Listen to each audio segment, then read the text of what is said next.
Good evening, everyone. Bonsoir, tout le monde. Bienvenue à la réunion du conseil du 6 avril. Welcome to April 6th council meeting. We'll get the meeting started. I'll ask for a roll call. I'll ask all members to present themselves. Mike Chernovsky, present. André Brisson, present. Jamie Lauren here. Cindy Saucier here. Perfect. I'm here, and our clerk is here as well, Madame Camille Laflamme. Yes, Mr. Mayor, I'm here. Perfect. Thank you very much. Item 2 puis 3, la prière puis l'hymne national, on ne le fait pas quand on est virtuel. Item 4, additions, deletions, or amendment. We have one big subject tonight, which is item D, which is the proposed Heritage Conservation District Planning Guideline. I'm going to ask that we put a question period for that specific file right after that item. So we'll have an additional question period after item D to deal with that item. Anything else from members of council? Councillor Laurent? Can I add something at 18? Yeah. We'll just call it social media, and I'll explain. Media. And I'll explain at that time. Okay, social media, Councillor Laurent. Perfect.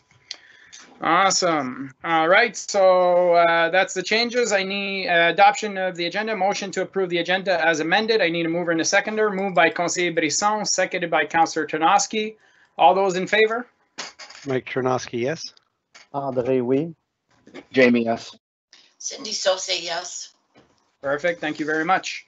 Item 6, déclaration d'intérêt pécuniaire. Hearing, seeing none, we will go to item 7, adoption of minutes. Motion to approve the following minutes as presented, the regular council minutes of March 15, 2021. Need a mover and a seconder to put on the table. Moved by Councillor Chernovsky, seconded by Conseiller Laurent. Questions? Hearing none. All those in favor? Mike Chernovsky, yes. André, oui. Jamie, yes. Cindy Saucier, yes. Perfect, merci beaucoup. Item 8, présentation, il n'y a pas. Item 9, délégation, il n'y a pas. Item 10, consent item. Motion that all items listed under consent items be revised as presented. I need, for item A, the petition regarding the Heritage Conservation District in Russell. Item B, the request for community grants from the Parks and Recreation Department. Item C, minutes of the Parks, Recreation, and Culture Advisory Committee of January 11th, 2021. Item D, minutes of the Township of Russell Public Library Board of February 18th, 2021. Item E, minutes of the Russell Historical Society of February 8th, 2021. And item F, minutes of the Police Village of Russell, February 4th, 2021. Questions, members of council? Councillor Chernovsky? I have a question. In terms of the petition, it's my understanding that new information came in today pertaining to this petition and people from this petition. Do we have an understanding of how many of the people that were in the petition are actually in the Heritage District? I believe that's in the report itself, and we can discuss it when we get to that report. Okay, But I yeah, just wanted to confirm that. Yeah, it was added to the table of comments where they were located. Their names were added to the table of comments. Correct, Madame Tremblay? Yes, good evening, Mr. Mayor. Yes, the comments of the petition, as well as the name and the percentage of the people that were inside the HCD, as well as the one that were outside, are included in the table in the green section of the table. And we'll go through the details in the report as well. Okay, perfect. Thank you. Conseiller Laurent? Yeah, just from a procedural perspective, Mr. Mayor, and I apologize for doing this, but I think we should have taken the heritage request out for anyone to ask a question about it, because normally we don't allow any questions on the consent items. So just for consistency purposes, I just wanted to make sure, because I know that we've done that in the past where there's a question and we didn't allow it unless we pulled it out. So I just want to be consistent, and I understand this is a very important topic, and I appreciate the question from Councillor Chernovsky, I really do. But I just think from a procedural perspective that we need to maintain our process, right? Yeah, the way it's written, all items listed under consent items will be enacted as one motion. A majority vote is required for the adoption or consent items.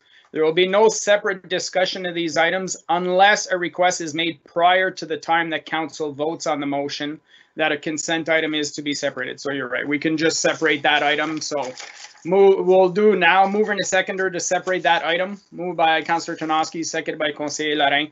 So that item is separate. Any other questions that we need to separate an item? Hearing none, we'll vote on everything except the Heritage Conservation petition. So I'll call for the vote. Sorry, Mike Tarnowski, yes. André, oui. Jamie, yes. Cindy Saucier, yes. Perfect. So all the items B through F are accepted. And now I'll ask for the vote on the petition to receive it. Mike Tarnowski, yes. André, oui. Jamie, yes.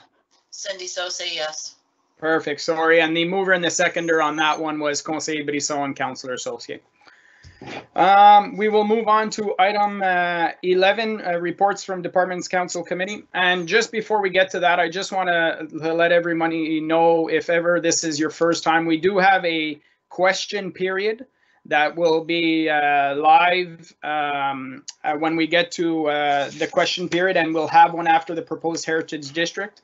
Please make sure that you are writing your name and address. If it's not part of it is part of the public comments document, so therefore you need to have your name and address. If you're simply stating as anonymous, your question will not be addressed.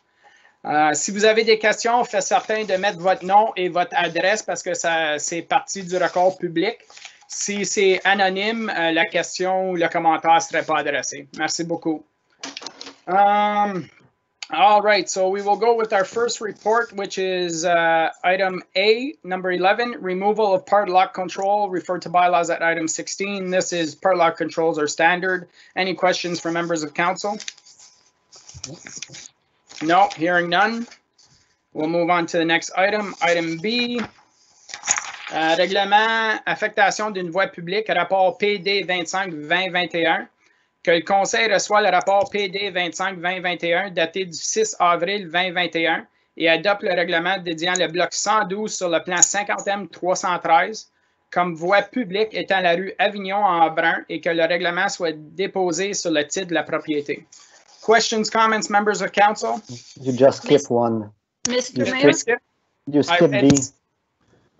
We can finish C, but you skip B for the payment transfer. OK, attends une seconde. Excuse, Madame Camré-Laflamme. Moi, item B, que j'ai lu. On a fait item A. in the amendment sent this afternoon, the fire report was moved to 11B. Okay, I thought I printed. There was a second amendment to the agenda then?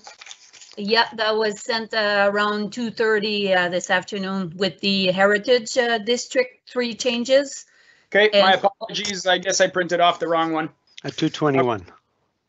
Okay, so we did item A, so let's do, let's just finish report B, or what I had as B, which was Avignon en Brun. That's pretty straightforward one. Any questions on that one? No. Anything to add from the administration? No. Okay, so we'll go with the report on the fire department, which is, give me a second here, I'll just play catch up. The fire safety grant transfer payment verbal report Russ M 2021. That council approves the fire department's proposal to utilize its grant allocation of $8,600 from the fire safety grant program to support increased training opportunities and the establishment of a virtual inspection program. And that council authorizes the Township of Russell and the Office of the Fire Marshal to enter into an agreement for the fire safety grant transfer payment. My apologies, Chief. No worries, Mr. Mayor. Was there any questions, members of council, on this one? It's always good news to hear that the province is giving us some funding to help with training purposes. If there's no questions, anything to add to the file, Chief? No, all I can say is it's great news. The government, provincial government, allowed a lot of $5 million grant toward the fire services in Ontario. So our share of it, if we applied, and it will go to great stuff for training for the two departments to make stuff more consistent for both stations, and also the availability for firefighters to log on to some new software from home, being that if this COVID thing continues, it means a lot for training, and also money towards helping with our inspection program. So money well worth it, and looking forward to it. So the process is just to pass up the resolution tonight. That goes on to the government, and we get our funds the end of April. Okay, perfect. Thank you very much, Chief. If there's no, Councillor Tarnowski. It's not relating to this item, it's more admin. Can we just get a zoom in on the agenda? If I'm just a regular person watching the agenda, I could never read that. So just a zoom in as we go through it. Thank you. Okay, thank you very much. Councillor Tarnowski? Yep. I believe the council, the public doesn't see what is showing right now. This is Okay. only for us. Okay, well, it doesn't change the. Okay, it doesn't change the fact that I don't see it either. Just saying. Okay. I think you're due for a bigger screen or better glasses, Councillor Tarnowski, because I have no issues. I have 3 screens.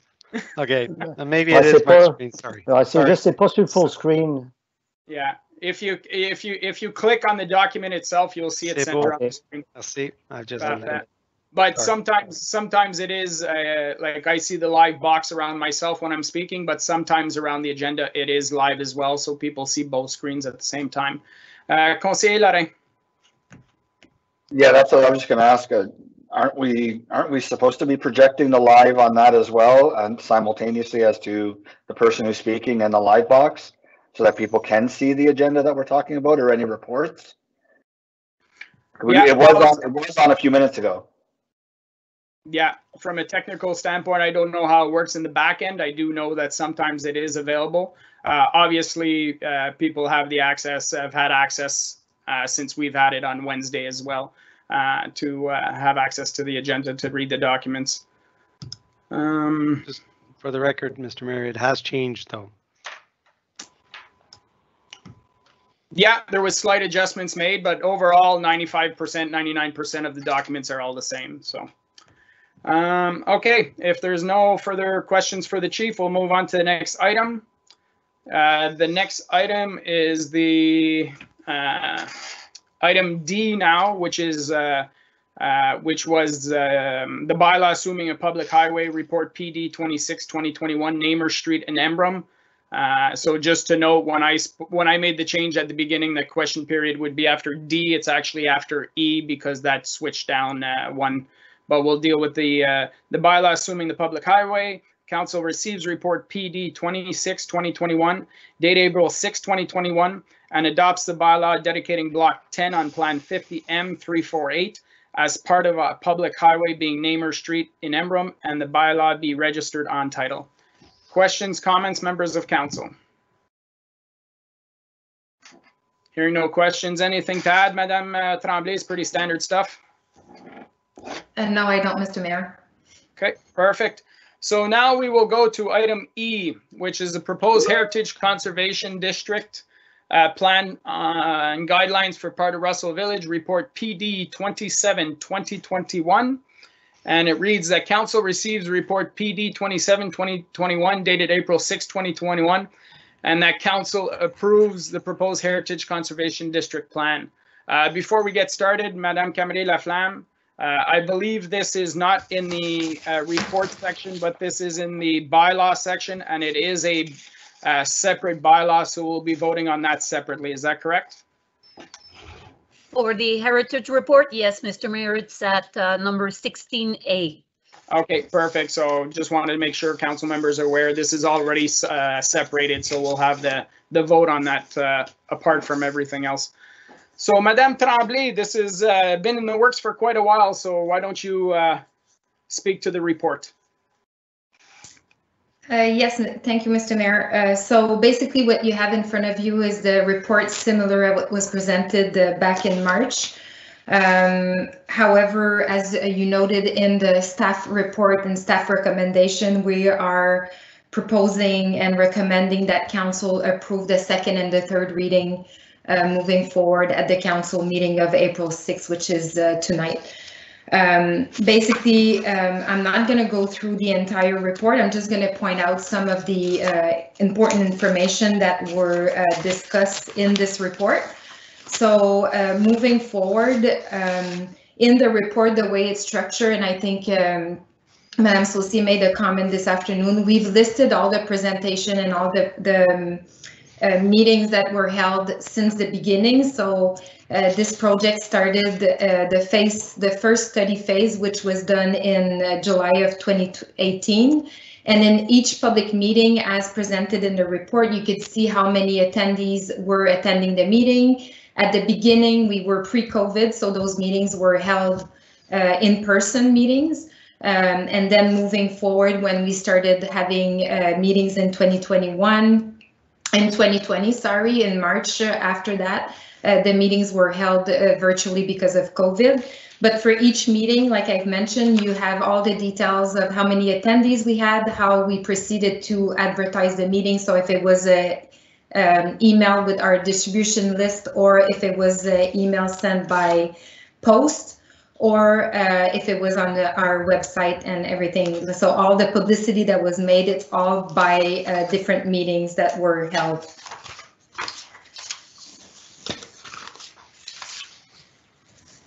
So as you remember, the first reading was done in March 1st, 2021. So at that meeting, we presented the full heritage plan and the full guidelines and the property evaluation as well. So since then, we did receive more comments. And they were included in the report as well.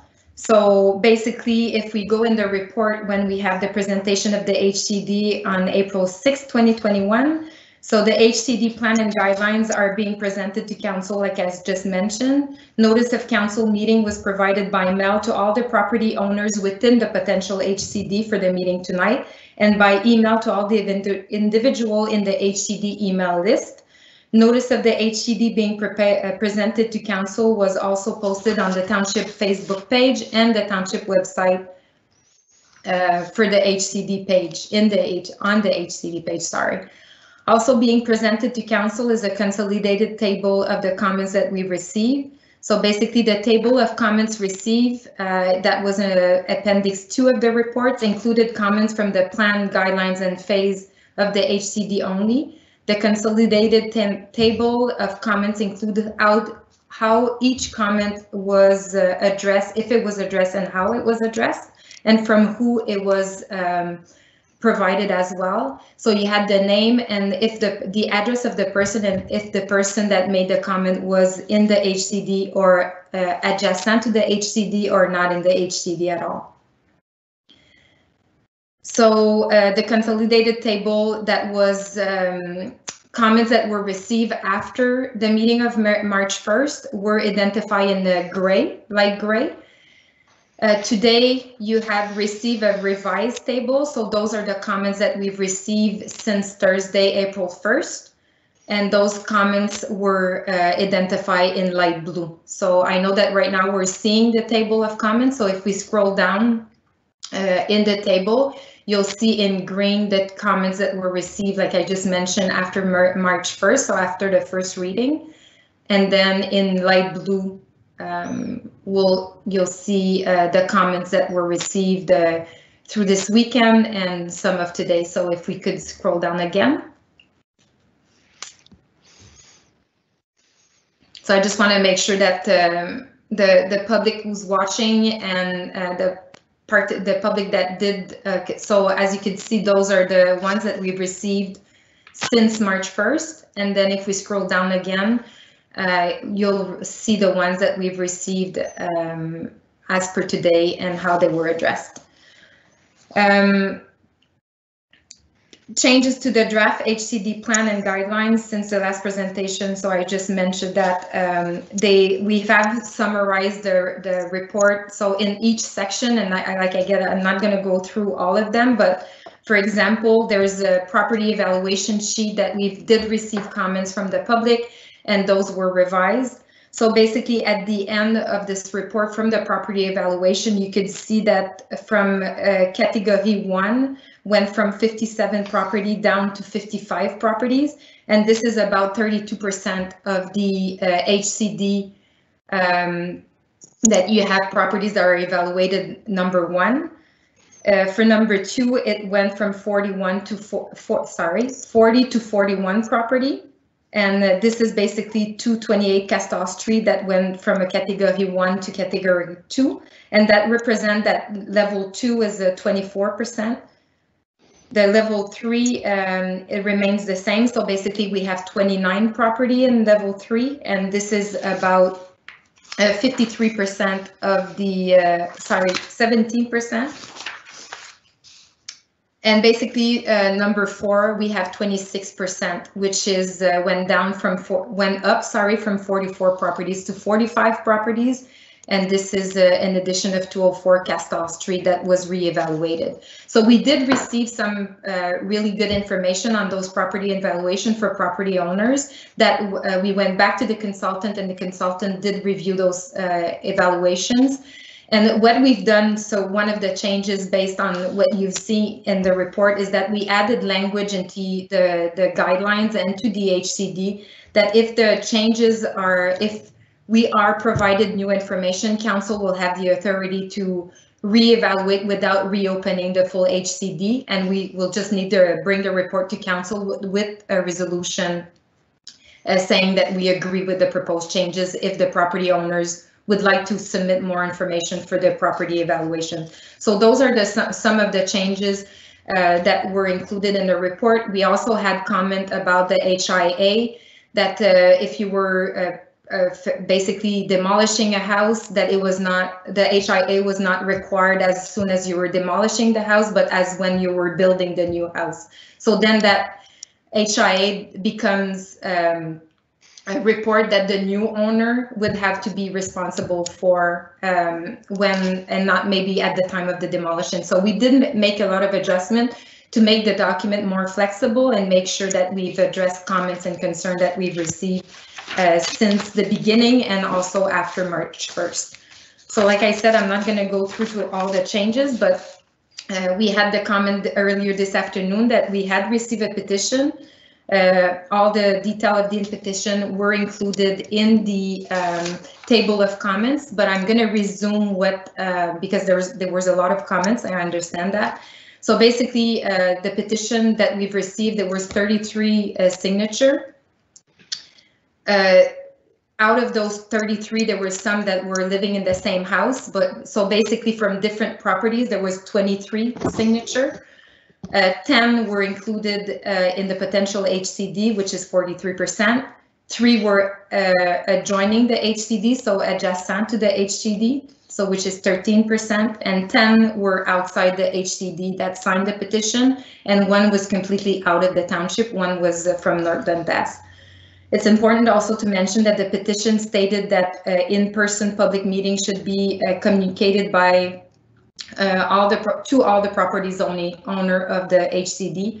So like I've mentioned at the beginning of the report, you've seen all the meetings that were held in the township meeting, in-person meeting, and the ones that were virtual, and the number of attendees. So I think we did a really good, we had a really good communication plan for this entire project.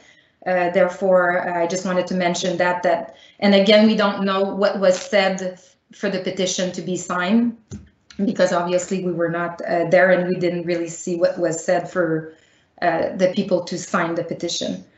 Also today, I sent you a revised version of the HCD plan and guidelines as a whole, like the entire document. But the only change that we've made is that there's a map that shows it's color coded. I think it's page 22 in the report. So I just want to mention, just to reassure members of council, that the only change is that the color coded map was not matching the property evaluation. So basically with all the 1 and 2 and 3 and 4, there's a color associated with in the map, and it was not matching the the individual property evaluation. So yes, so that's the one. So basically the color-coded map was changed to reflect the property individual evaluation. And you have that map at Appendix 5 as well. So this is the only change that was included in the HCD plan, and that you receive the final version if council wishes to proceed with the approval of the second and the third reading.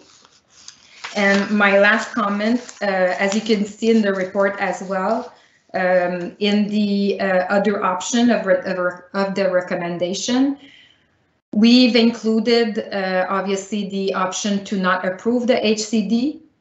We've had the option of only proceeded with a second reading today and bring back for further reading in option of the third reading in a future council meeting. One of the options that we didn't advertise on the report is probably one of the options that we should have included. And I apologize if I didn't think about it before, but if council doesn't want to proceed with the adoption of the HCD, we could go on a voluntary basis for property owner to come and approach the township, and each property of the owner could approach the township and designate that property only under the Part 4 of the Heritage Act. So instead of having the full district, then it would be on a voluntary basis, and the property owner would have to come and seek township help to individually designate the property, as we have the registry office and the Warner's building in Russell that are already designated as Part 4 under the Heritage Act. So that's not an option that was included in the report. However, it could be an option that council could entertain. Okay. Madame Tremblay, to that point, I just want to clarify, isn't a Part 4 per property a lot more restrictive than what is being proposed in this district?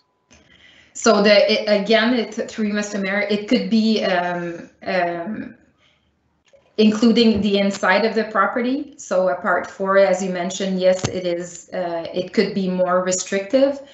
However, it would be the owner's decision to come and approach the township. We wouldn't force it on anybody else, on anybody that wouldn't want to proceed with that.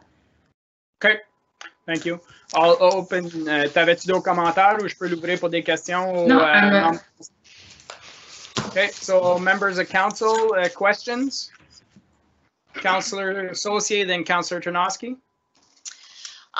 Yeah, okay. So as we know, like I said, the study started back in 2015 and we had about 8 to 10 public meetings. So I was just concerned or wondering why I'm hearing from some residents that are stating they just heard about it just this year. So how is that possible? I don't think there's a specific answer to that. When I look at how the information was shared, we did send mails to all the people inside the HCD. There was social media posts. There was our email subscription. You know, why does somebody not see something? I don't think that's an answer staff can answer. Okay. I think the staff did their due diligence to make sure that the information was out there as possible. It's been on our website for years. So I don't think we have an answer for that one. Okay, well, I agree with that, Mr. Mayor. The other thing, I just, you know, from the petition, there was still a lot of misinformation and misconceptions as well that, you know, a lot of people said, you know, even in speaking to me, that they thought they had to spend money, they were going to be told what they had to do to their residents, and that they had to do all these upgrades. And I'm saying, no, you don't have to do anything. So, you know, again, just it was still pretty not clear to many people. And I just want to also comment on a statement I made, because a lot of people misconstrued a statement I made. I noted other HDCs, like there's 134 in Ontario, and I mentioned some beautiful villages like Merrickville and Elmont and Perth and Bankleykill.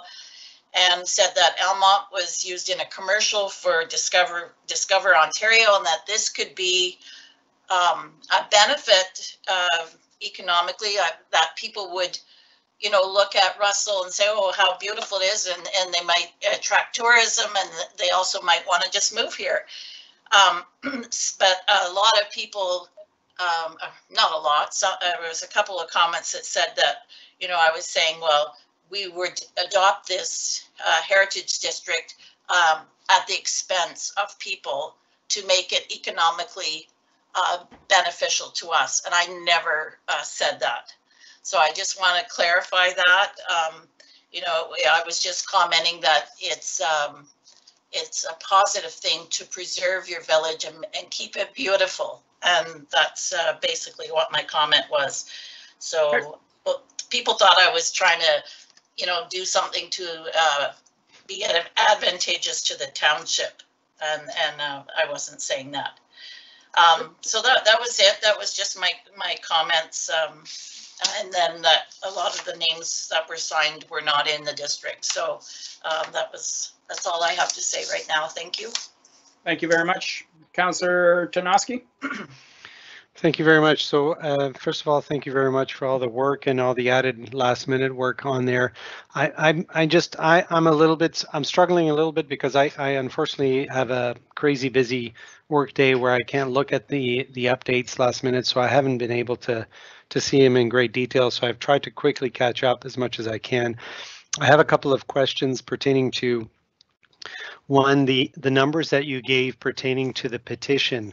Can you just repeat those a little bit slower? Because I didn't see those anywhere in the report.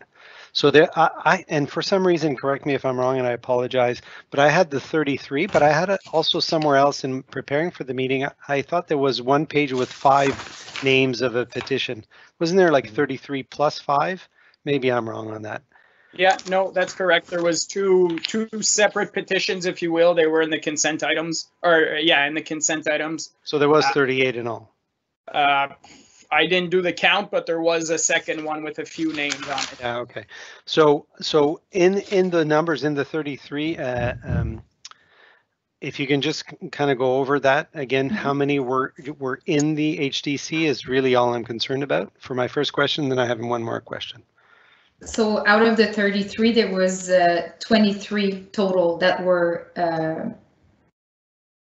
10 that were in the potential HCD. So there were 10 out of the 33 that were in the district, or in what would be the district. Okay, yeah, thank you. Just to clarify that the 33 is that there was the more people from one household that signed the petition. So if you remove just one person per household, that's where the 23 is coming from.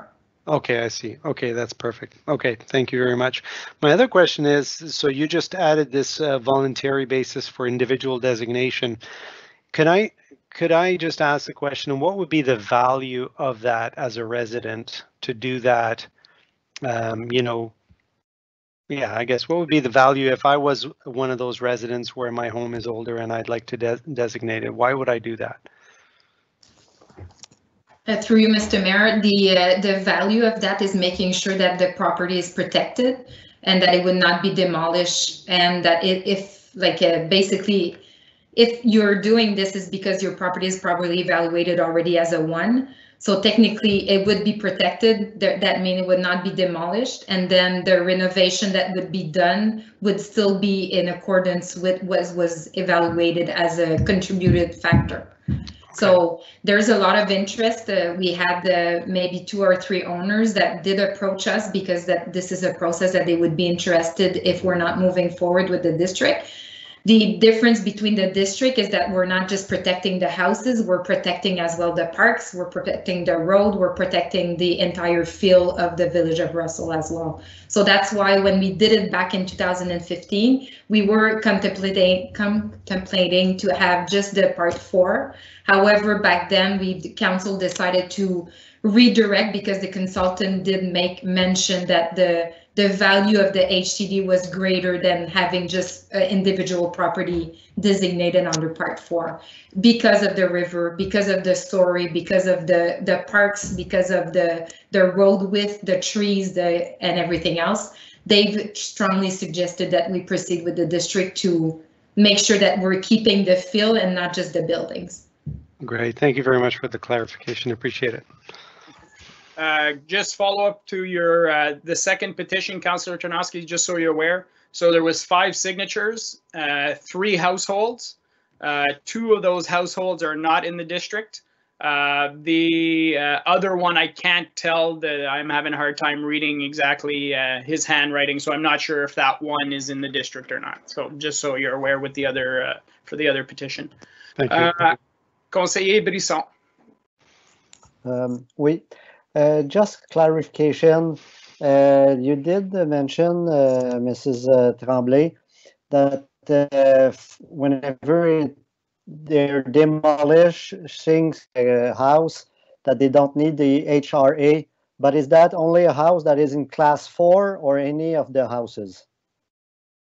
Just clarification. Madame Tremblay. So it's only for the 4. Okay, so for 1, 2, and 3, they will need the HRA to pass before to see if the house is allowed to be demolished first.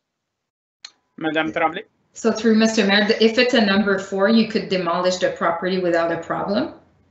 And the HIA is required for the new house to be built. So that's the confusing part, I guess, that it's important to clarify. The HIA is to basically make sure that the new proposed building will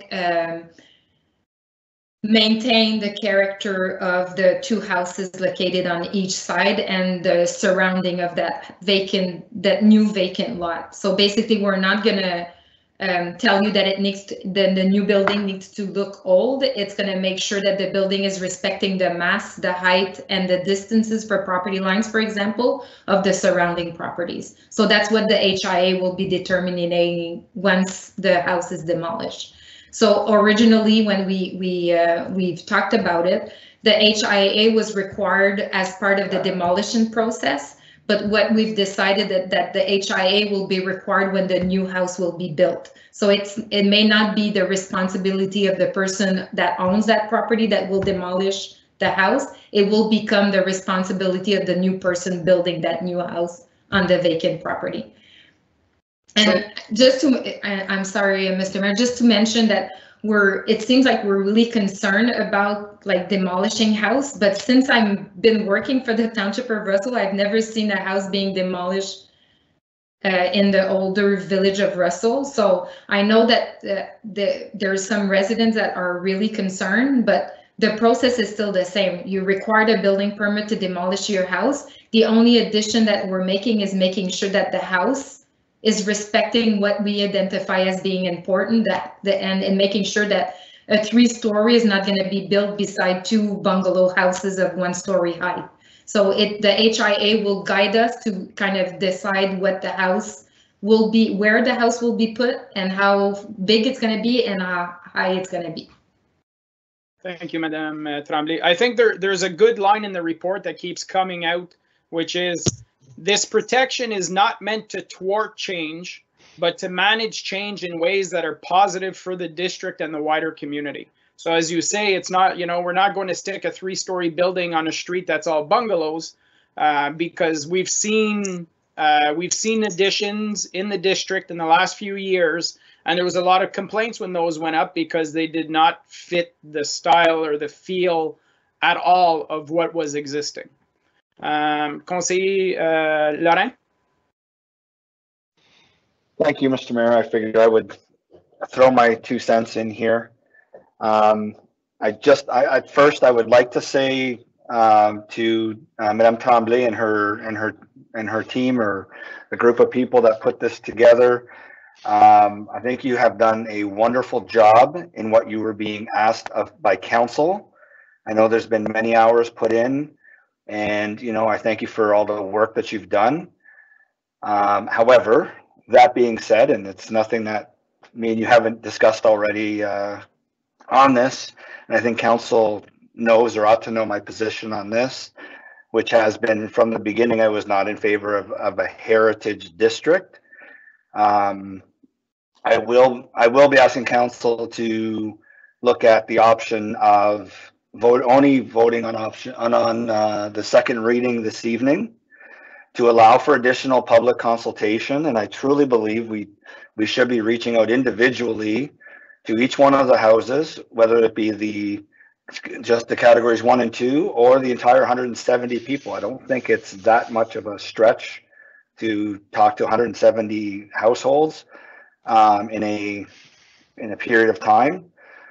Communication should be, we should get to understand every person's position on it, and then at least see what the residents want in this. And if they don't want it, then we shouldn't be putting this forward. And I know we've spent a lot of money on this, and I think the number is probably in around $100,000 already over the last 5 or 6 years.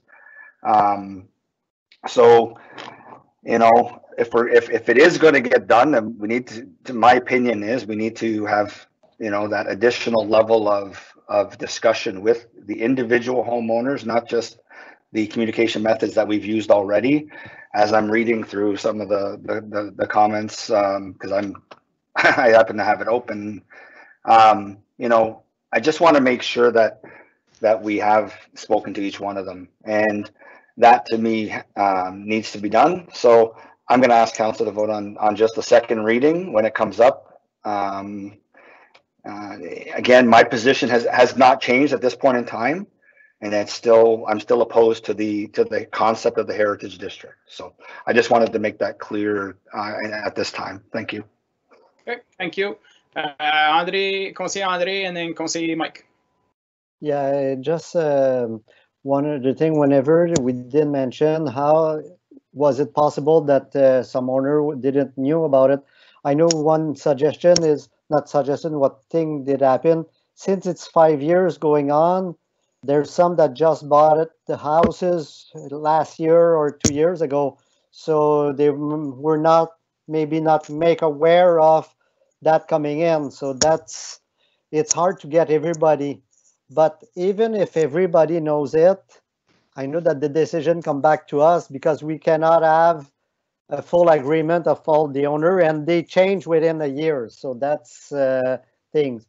My other question that I have, I'm coming back for just for my previous question. I know that coming back to demolition, because I know I'm living in a whole house too, heritage house, kind of heritage, but could it be that the HRA, if it's a category 2 or 3, decide that, okay, no, I don't give you the permission to tear that house down, even if you want to rebuild something that is quite the same? Or is it bungalow instead of a two-story house, or whenever it's a 2 or a 3 or even a 1? Madame Tremblay. So I'll start, and maybe Madame Jolicoeur will jump in to conclude my beginning of my answer. But for sure, if you're a 1 or 2 or 3, it's going to be harder to be able to demolish the house, because basically you're saying we want to demolish a house that the consultant and the study shows that it's a house that is contributing to your heritage district. So unless it's determined that it's unsafe to live in that house, that it's a 1 or 2 or 3, then it could be accepted to be demolished. However, if we decide that it's a 1, not we, but it was determined that it was a 1 or 2 or 3, that's why it's harder to demolish, because it shows that your property is contributing to the heritage district. I don't know if Madame Jolicoeur wants to add information to my start of an answer, but I'll just add a little bit. So right now, the way that the HCD is drafted, if it's a 1, 2, or 3 property, as Dominique said, it is more difficult to demolish. The way the guidelines are drafted, the only way to get a permit to demolish a 1, 2, or 3 property is if there is an assessment done by a competent professional who goes in, evaluates the building and says it is structurally unsound. It's not feasible to save the building. In that case, you don't need an HIA for the demolition. You need that report from an engineer or an architect identifying that the house is beyond saving. And so once you have that from an engineer or an architect who's identified that it is beyond saving, you would be able to get the demolition permit provided that the new structure, whenever you did build, did comply with the planning guidelines, and that's when you would require the HIA. So you don't actually require the HIA prior to demolition of a 1, 2, or 3 property, but you can only demolish a 1, 2, or 3 property if it's determined by a professional that it is beyond repair or beyond reasonable repair. So that's kind of just to put some perspective on demolitions of 1, 2, and 3 properties. And the reason for that is specifically that if these properties, key contributing properties and strongly contributing properties and somewhat contributing properties, if those can be demolished, then we're not protecting the heritage of the Village of Russell, which is the entire intention of the HCD plan and guidelines. It's not just to make sure that the area looks nice, it's to preserve the heritage of this specific place that is the Village of Russell and that contributes to that sense of place and our sense of history in the Village of Russell. So losing those properties, even if they're replaced with something that looks really good and is very compatible with the district, kind of erases that history, which kind of negates the whole purpose of doing the Heritage Conservation District plan. I think as well, we have to, with the way the market is nowadays and the speculation of foreign investment or investors from outside the area who are just buying up properties, tearing them down, building triplexes, that kind of stuff. If council chooses not to move forward with an HCD, then so be it. But years down the road, we might be, looked upon as negatively for not doing our part to try and protect. A lot of people are moving into the area because they love the feel of Russell. And if you take that away over time, then, where's that distinction go? Madame Tremblay?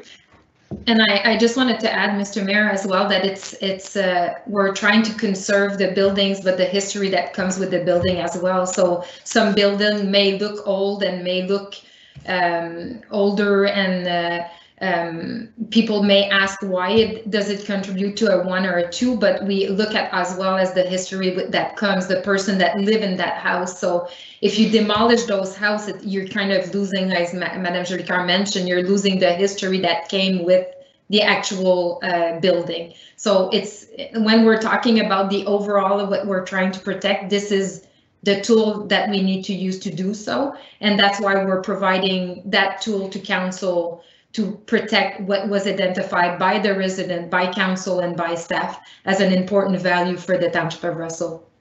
Yeah, my mind keeps going back to Heritage Day by the Historical Society every year, where they do a wagon ride with some horses going around the village and pointing out all these different properties that have significant value or historical value, so-and-so doctor's house or this important figure in Russell, so, the idea that those are potentially lost in the future, if it's sad to see that we might be losing significant history in our community. Councillor Saucier.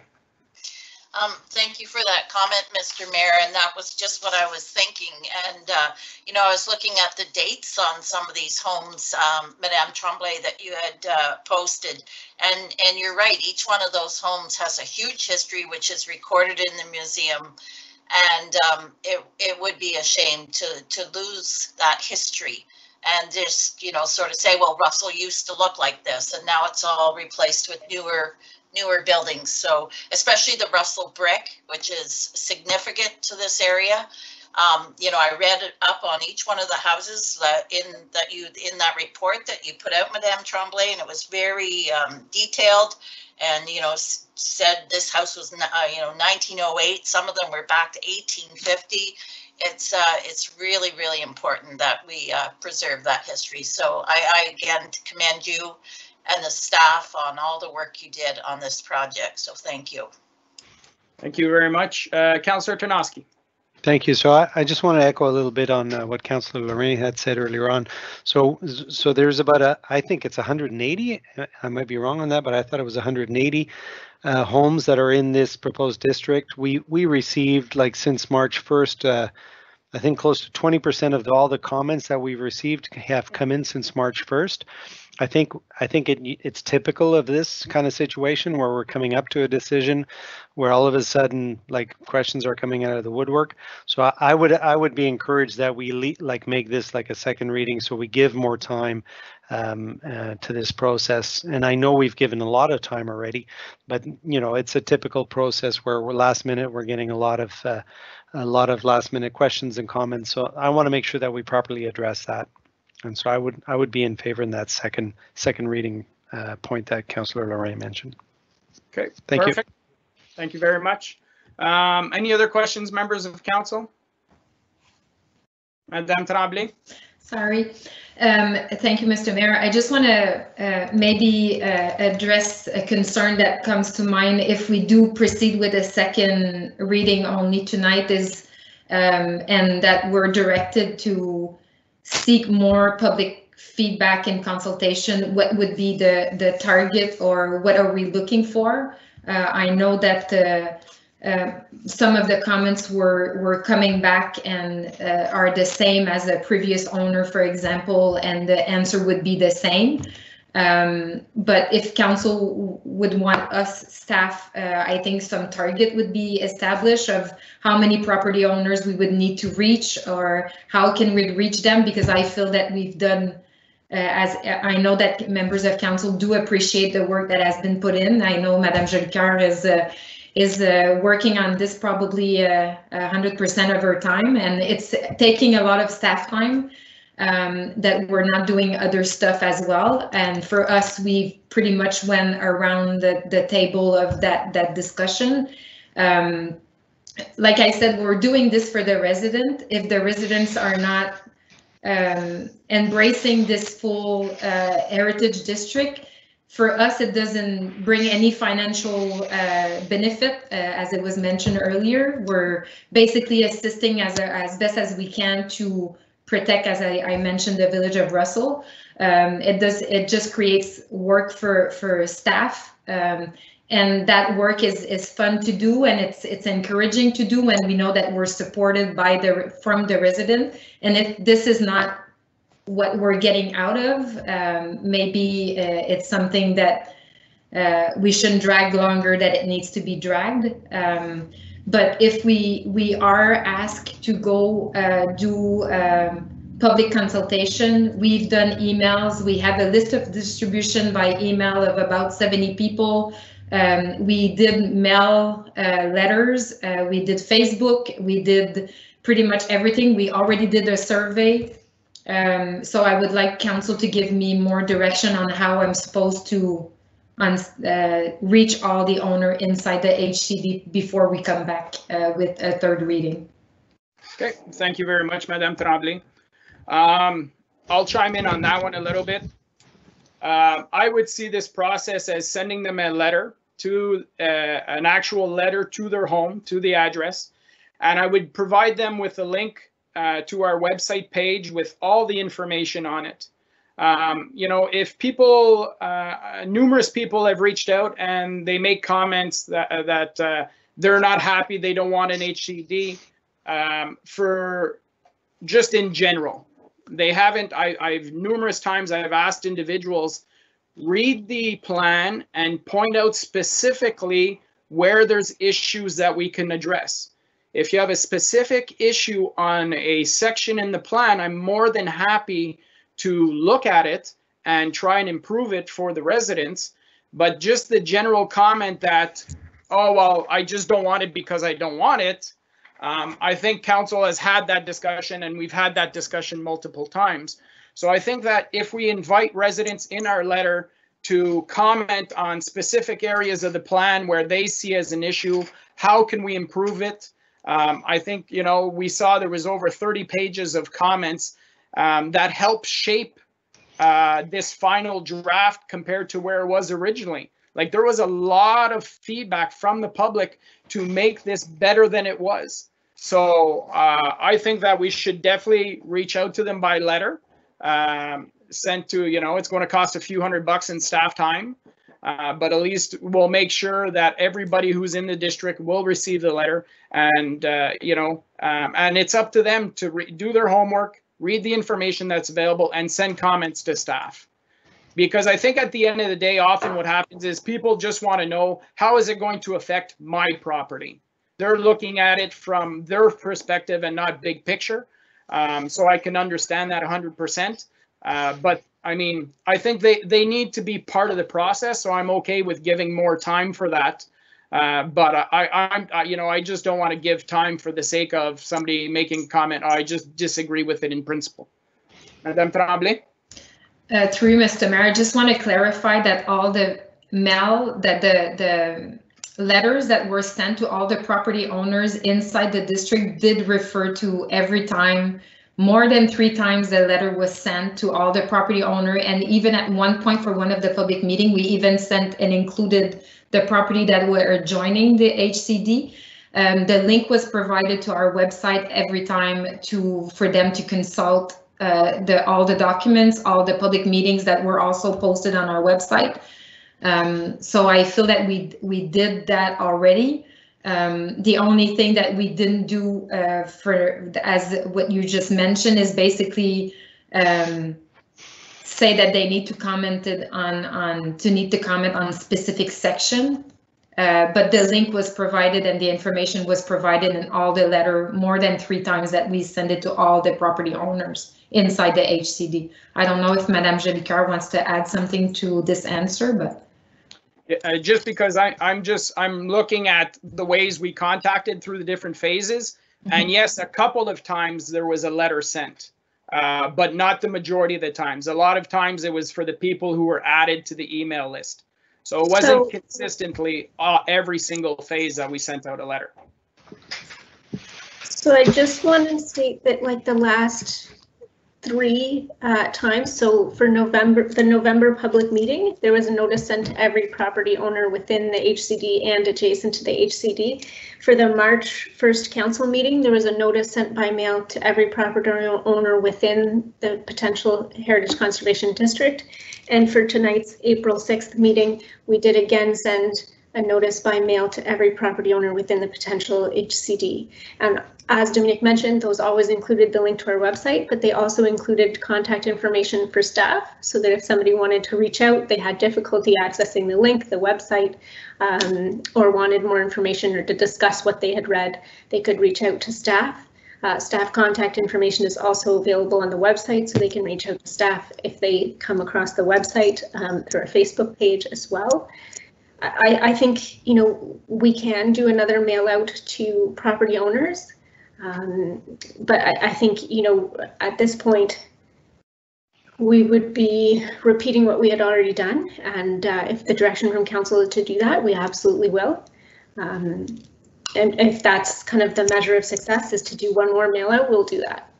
Okay. Thank you. Monsieur Leduc. T'es muté, Monsieur Leduc. Mr. I'm sorry about the mute. Good evening, all members of council. I think I like your intervention, Mr. Mayor, regarding a process. I would also like to know a direction on how much time, if we're going to go to a 3rd reading with some consultation regarding a mail out. There should be some kind of timeline expected from that response.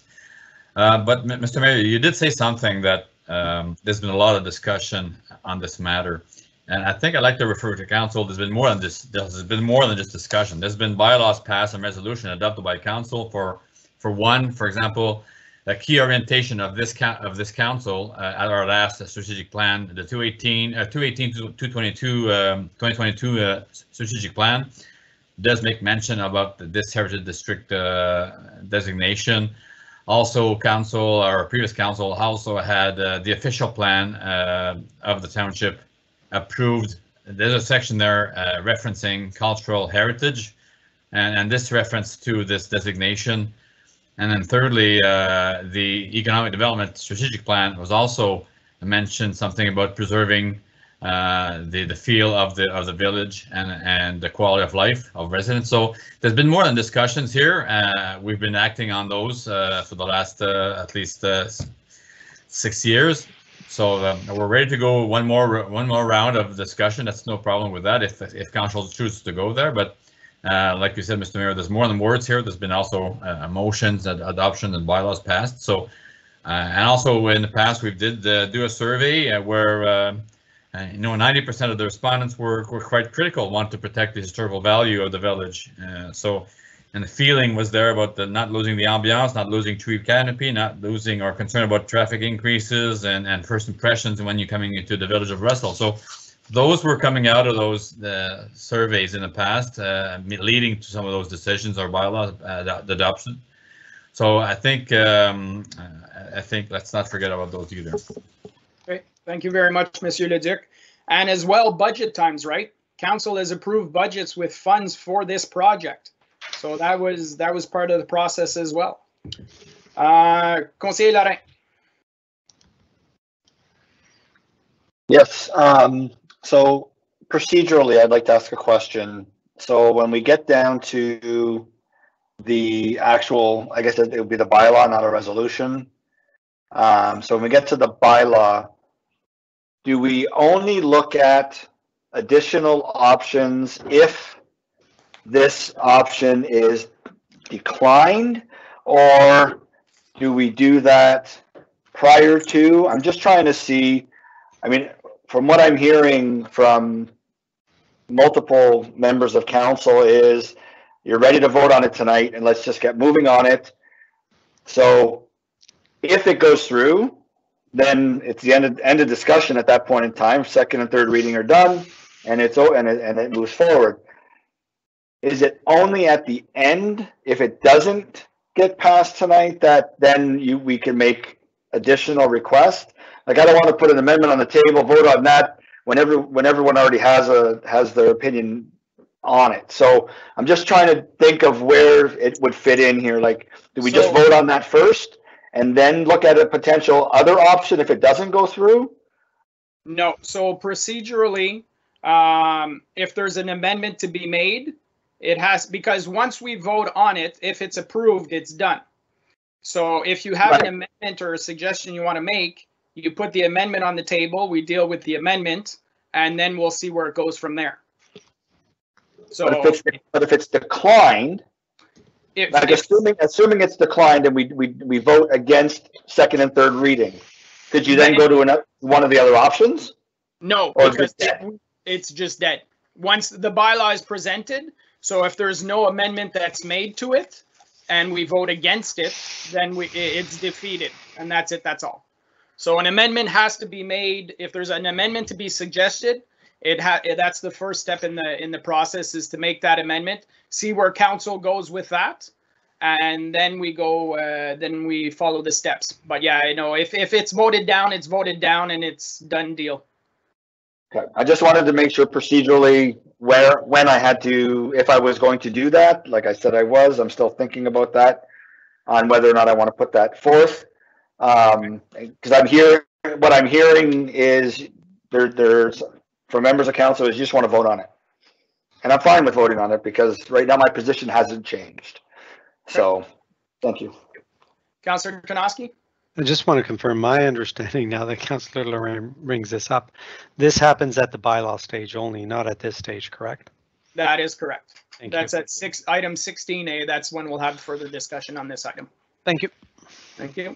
If there's no further questions from council or comments from staff, we did open a question period for this item. So as previously indicated and indicated on the agenda, I will read the questions if you have supplied your name and address, or at least at the bare minimum, your name. If you've left it anonymous, then those questions aren't addressed at all. So we'll start off, and Madame Tremblay, I might ask for your thoughts on some of them if I don't know the answer. Mr. Peter Sorby, can a homeowner have their house excluded? I don't believe that's the case. Madame Tremblay? Through Mr. Mayor, no, it's not an option. If we approve the district, is the entire district that was shown on the map that is approved.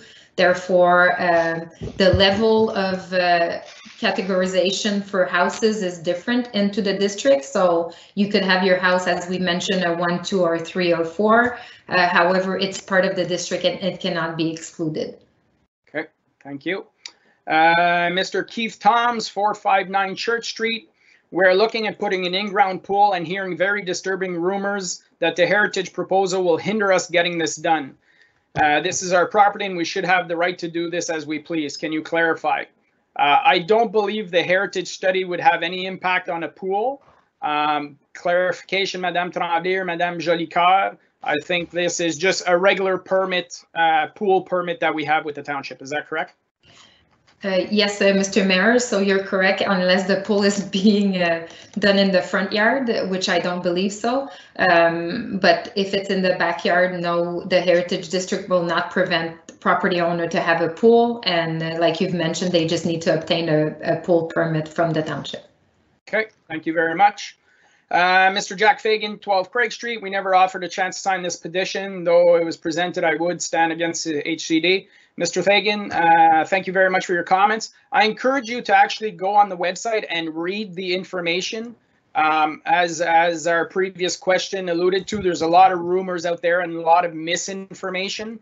So I invite you to actually read the information and see how it impacts your property, if it does at all. I don't have that exact address in front of me. But there's a lot of information, and like I said, there's been 30 pages of comments that have brought forward to make adjustments to the document itself. So it's a living document, and we welcome feedback to make changes. We have Mr. Darren Findlay, 14 Craig Street. We were never offered a chance to sign the petition. I only heard of this in the last 3 months. I'm a resident 20 years. Again, Mr. Finley, same as Mr. Fagan before, I invite you to go on the website, watch all the videos of all the meetings, watch all the information that's supplied, and give us some feedback on specific sections on that might affect you, so that council has all the facts. I think there's a general feeling that we do want to protect the history of Russell, and we want to work with residents to make that as viable as possible for everyone. Madame Tremblay, you'd like to make a comment? I don't know if I could make that comment. I'll say it, but I was wondering if it's possible to ask the question to the resident that are asking question, if they did receive the letter inviting them to the meeting, and previous letter inviting them, if they mentioned that they were not part of the. So I just want to see how people were made aware of that, and if our process is working, and if the actual residents are receiving our letter to offer comments and be part of the public meeting. So this resident mentions that he's been a resident for the past 20 years, and he's only found out in the last 3 months. So I know how difficult it is communicating with residents. Communication is a two-way street. People have to want to be informed, and they have to look out for that information and seek it as well. We provide that information as much as possible. But maybe the letter to the house hasn't been working, and maybe it's a registered letter that we have to pay a little bit extra to make sure that it's properly being delivered. But we'll have that conversation at that point. Julianne Bankley, 151 Craster Street. Can I confirm what the petition is requesting? Basically, give me a second. I can really quickly pull it up. I believe they're asking for more opportunity for public consultation, but they're basically saying right off the bat that they're not in favor of a heritage designation, as it will negatively affect our properties. Just out of curiosity in that regards, Madame Tremblay, Madame Jolicoeur, I've heard that comment numerous times that their properties will be negatively affected. But when reading the reports and reading up on Heritage District, it seems more positive than negative. Can you provide some feedback on that? Yeah, I'll ask Madame Jolicoeur because she did some research on it to be able to answer this type of question, to maybe follow up with the answer for that question. So there were some independent studies done by the University of Waterloo, which looked at existing heritage conservation districts in the province of Ontario, and specifically looked at comparing the value of properties in HCDs to comparable properties that were not in heritage conservation districts, and found that more often than not, properties in heritage conservation districts maintained their value in the face of uncertain markets better and increased in value comparatively to unprotected properties more often. This is in part a result of the compatibility component of an HCD. When you have a heritage conservation district, what it ensures is that new development on neighboring properties needs to be compatible. So it offers an additional level of certainty around what could be seen on neighboring properties, which can help offer some reassurance to property owners and potential purchasers. Also, heritage conservation districts in a lot of cases are desirable places to live because they do have a unique feel that isn't replicated in newer neighborhoods. Newer neighborhoods have their own feel. It's not worse or better, it's just different. And it obviously has kind of different factors that interest different groups of people. Okay. Thank you very much, Madame Jolicoeur. Next person, Marc Lalonde, 1092 Concession Street. Many of the residents of the village of Russell attended several in-person and virtual meetings over the past 2.5 years. Significant input was provided during all that time. It seems like council wants the whole process to be redone for sake of a very small group of people who have waited 2.5 years to weigh in on the topic. It's welcome to politics. That's just that's the reality. When we're faced with public outcry, sometimes the ball rolls a little bit slower, but I'm willing to have those conversations. Let's see, Emily Kadantsev, 3 Mill Street. My apologies if I butchered your name. We subscribed to the municipality's email distribution list shortly after moving to Russell in July 2019. Please note that we have been residents of this community for just under 2 years. We have found this to be a useful method of communication to ongoings in the municipality. Our first notification of the proposed HCD was when we received a letter advising in the November 24th, 2020 meeting. Why was the general communication tool not used in this situation? Good point. That might be something we can use in the future, Madame Tremblay. Maybe we do have everybody is subscribed to a general list. I'm not sure if we've used that one specifically or we've just been concentrating on those people who've asked to have this information.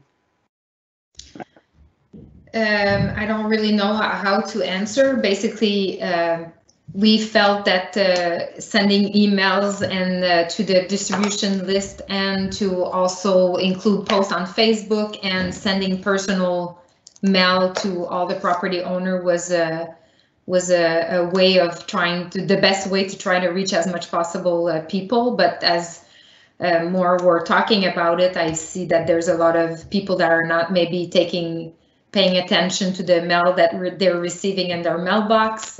So obviously, if council decide to proceed with just the second reading, we will have to find a way to, I don't know if it's a door-to-door or if it's something that we leave, I don't know. We'll have to find a way that we'll be able to obviously reach more people than already that we've done.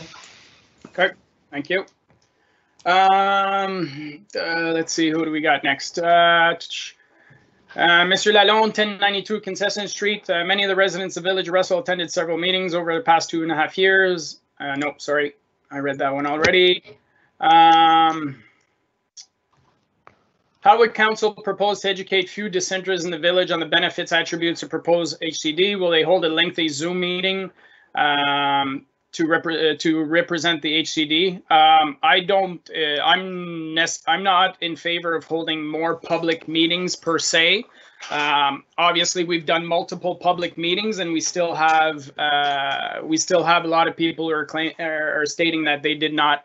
That we're not aware. So I think the one-on-one discussions and the information they're sending in, you know, and I encourage everybody to send them in electronically, as you saw in the report from Madame Tremblay and her team. Council is seeing all the comments that are coming in. It's being part of the package. So we get the chance to review all those comments. So as I mentioned before, I encourage everybody, send those comments in so we can have a look at it and point out the specific sections that you have an issue with, so we can try and make this thing better. Mr. Dan Fahan, 22 Bank Street in Russell. Based on the previous surveys, are the majority of the impacted homeowners in favor of the HCD or against it? Madame Tremblay. Based on the surveys, I think Monsieur Leduc quoted it earlier that we had 90% of the people that were looking in favor. Through Mr. Mayor, again, it's kind of hard to answer because we don't know how many people we've reached into the survey, but the survey, there was 95 responded, if I quite remember, and there was 90% that were in favor of protecting the village of Russell, not for say 90% that were in favor of having an HCD. But it's, again, maybe that's one of the tools as well, that we could reuse, like a Survey Monkey, that we could send and give it again a time frame of how we want to people to answer and see if they are in favor or not. But like I mentioned, and I know that we're doing this for the resident, but it's important for them as well to understand the information. So just asking the question, you could say no, but not really understand the purpose and what we're trying to achieve. So I think it's important to have, again, a form of communication that would lead them to go to the link and see the documentation that was done previously, and public meetings were recorded so that people could see questions that were already asked and answered. Yeah, so we'll have to come up with, I guess, a communication plan, and I don't know if council has a better idea of where we're going and how we're going to do it, but we'll definitely have to come up with a communication plan and make sure that we are targeting every property owner, at least that they're aware and at least that they give us their opinion. Okay, thank you very much. Laura Leafso, 1088 Concession Street. She has a few comments, but it's all relating to heavy traffic in that area. I think I remember seeing a comment in the comments section that's been addressed in the sense that the HCD is not used as a tool to address traffic. Is that correct, Madame Tremblay, Madame Jolicoeur? I'll let Madame Jolicoeur answer that question. Yeah, so the Heritage Conservation District is about the built structure of a place.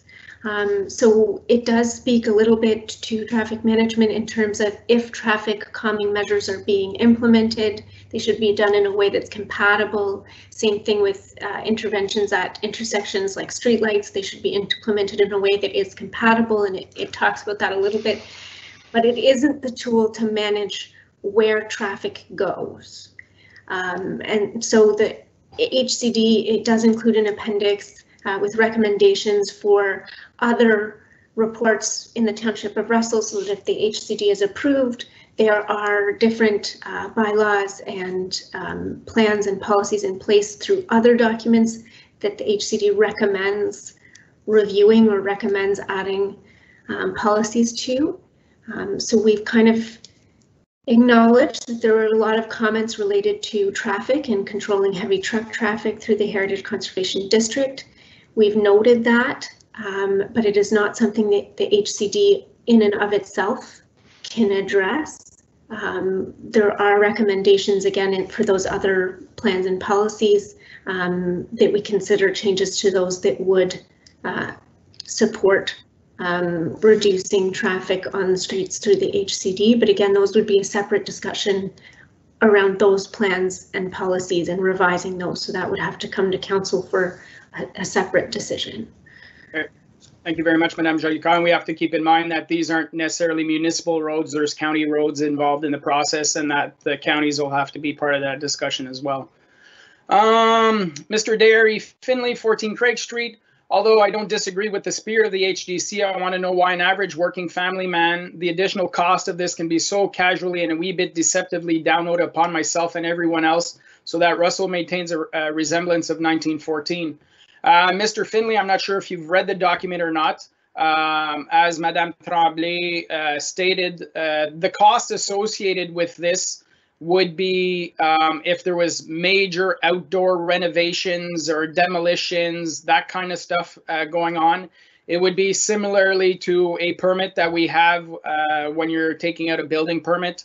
Part of the discussion for future council is if this ever moves forward, we have CIP plans in place for beautification in our municipalities. This might be another way of doing it, of helping residents with the HIA, or but that's a discussion at the next level. If this is approved, then we can have those conversations and see how council can help residents with those kind of costs. Madame Tremblay, anything to add on there? No, through Mr. Mayor, I think it's something that we did discuss in the past, having a program for such as the CIP that would help to get financing through, mainly to proceed with the HIA.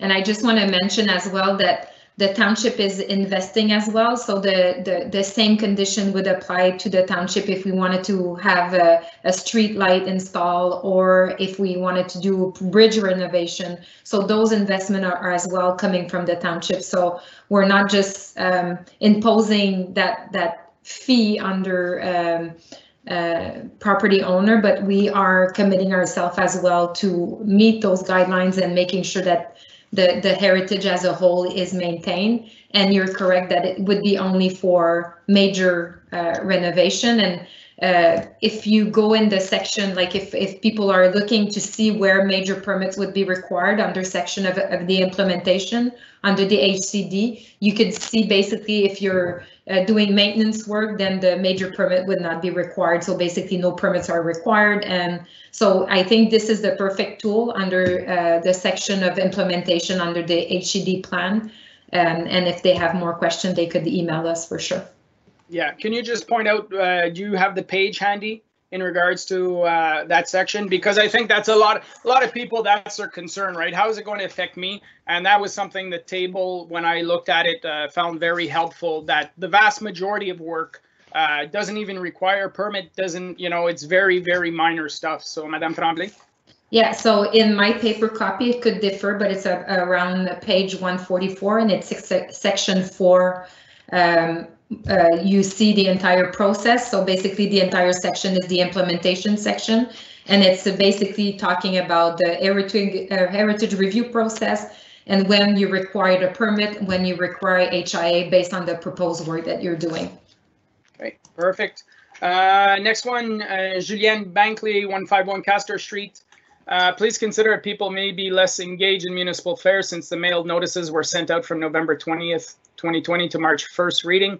If comments and questions are still coming in, more consultation is required. Can you clarify how the HCD is mentioned in the economic strategic plan? Because many comments have been made that there are no cost to the designation, but potential HIA is additional cost to the homeowner. Yes, definitely, as mentioned, it is a potential cost, but there is a potential for council to put a CIP program as well that would help defer some of those costs. We've spoken to that. Madame Tremblay, anything else to add on that? Yeah, basically in our EcoDev strategy plan, the heritage feel as the village was something that some of the businesses were looking to keep and as well to come and here in the village to invest. So that's why it was identified as something that we should invest in, making sure that we're keeping that small town feel village in the EcoDev strategy plan. So that's why it was listed. Okay, perfect. Let's see, next one, Mr. Fawn, 22 Bank Street. I should have asked how many people, residents, homeowners responded to the previous survey seeking support for the HCD. As Madame Tremblay mentioned, out of the 90-something residents within the HCD, 90% were supportive of protecting the village, not necessarily the HCD, but the general concept of supporting protection of what's in the village and the feel of the village. Tracy Somoon and Chris Ball, 101 Mill Street. There should be no additional cost for HCD homeowners to make changes to their homes. Only the usual customary building permits should apply. Thank you very much for your comment. Again, that'll be the permit section. If this is approved, will be another further discussion with council. Same Tracy and Chris. We only bought our home 2 years ago, only heard about the proposed HDC 6 months ago. Apologies for that, but I encourage you to go on the website, sign up to our email, send an email to staff to make sure that you're included on the email list. Surely Russell can be beautiful without an HDC. Yeah, definitely can be, but without an HDC, then we have no protections and nothing in place to prevent major changes. You know, we can see an old building that's been, 150 years, looked a certain way, and then all of a sudden somebody buys it and puts red commercial cladding on it. And, that doesn't exactly feel the way that it always was, right? So this is really if we don't have an HDC, there's no measure in place. Correct me if I'm wrong, Madame Tremblay, but if we don't have an HDC, we don't have the necessary tools to prevent anything from being torn down and put up as long as they fit within the official plan and the zoning plan. Is that correct? Yes, you're correct. Okay, thank you. How can you expect to largely increase the size of Russell and not expect to modify the roadways in the core of town? It's already dangerous to walk across the intersection. Yes, definitely, as I mentioned, that's a separate discussion for the roads. It's not part of the HCD.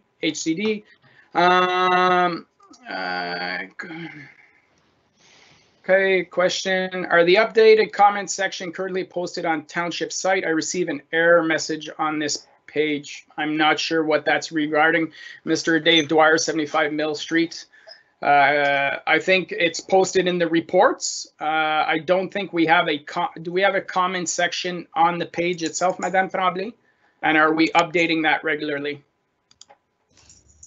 Madame? Yes, we are. Okay. When we have obviously the ones that were today were not uploaded, but if we're doing the second reading only today, we will post the latest table of comments on our website. Okay, Trace, Madame Jolicoeur, you wanted to add something? I just wanted to point out for this latest council meeting, because of the timing of the package going out to council, the table of comments is only posted to our website once the package goes out to council. Because of the long weekend and the timing of when that package was going out to council, rather than post the comments themselves directly to our Heritage Conservation District page, I had our communications team post a link to the council agenda so that as soon as the council agenda was updated with the table of contents, it would be available to anybody who wanted to see it.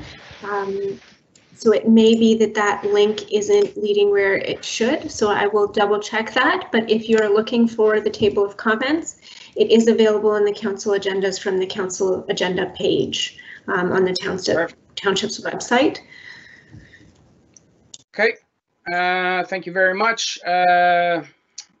Tracy Sommer, Chris Ball, will an application cost to HDC for a change on our home be over and above the typical and customary building permits? It will depend completely on what you're doing.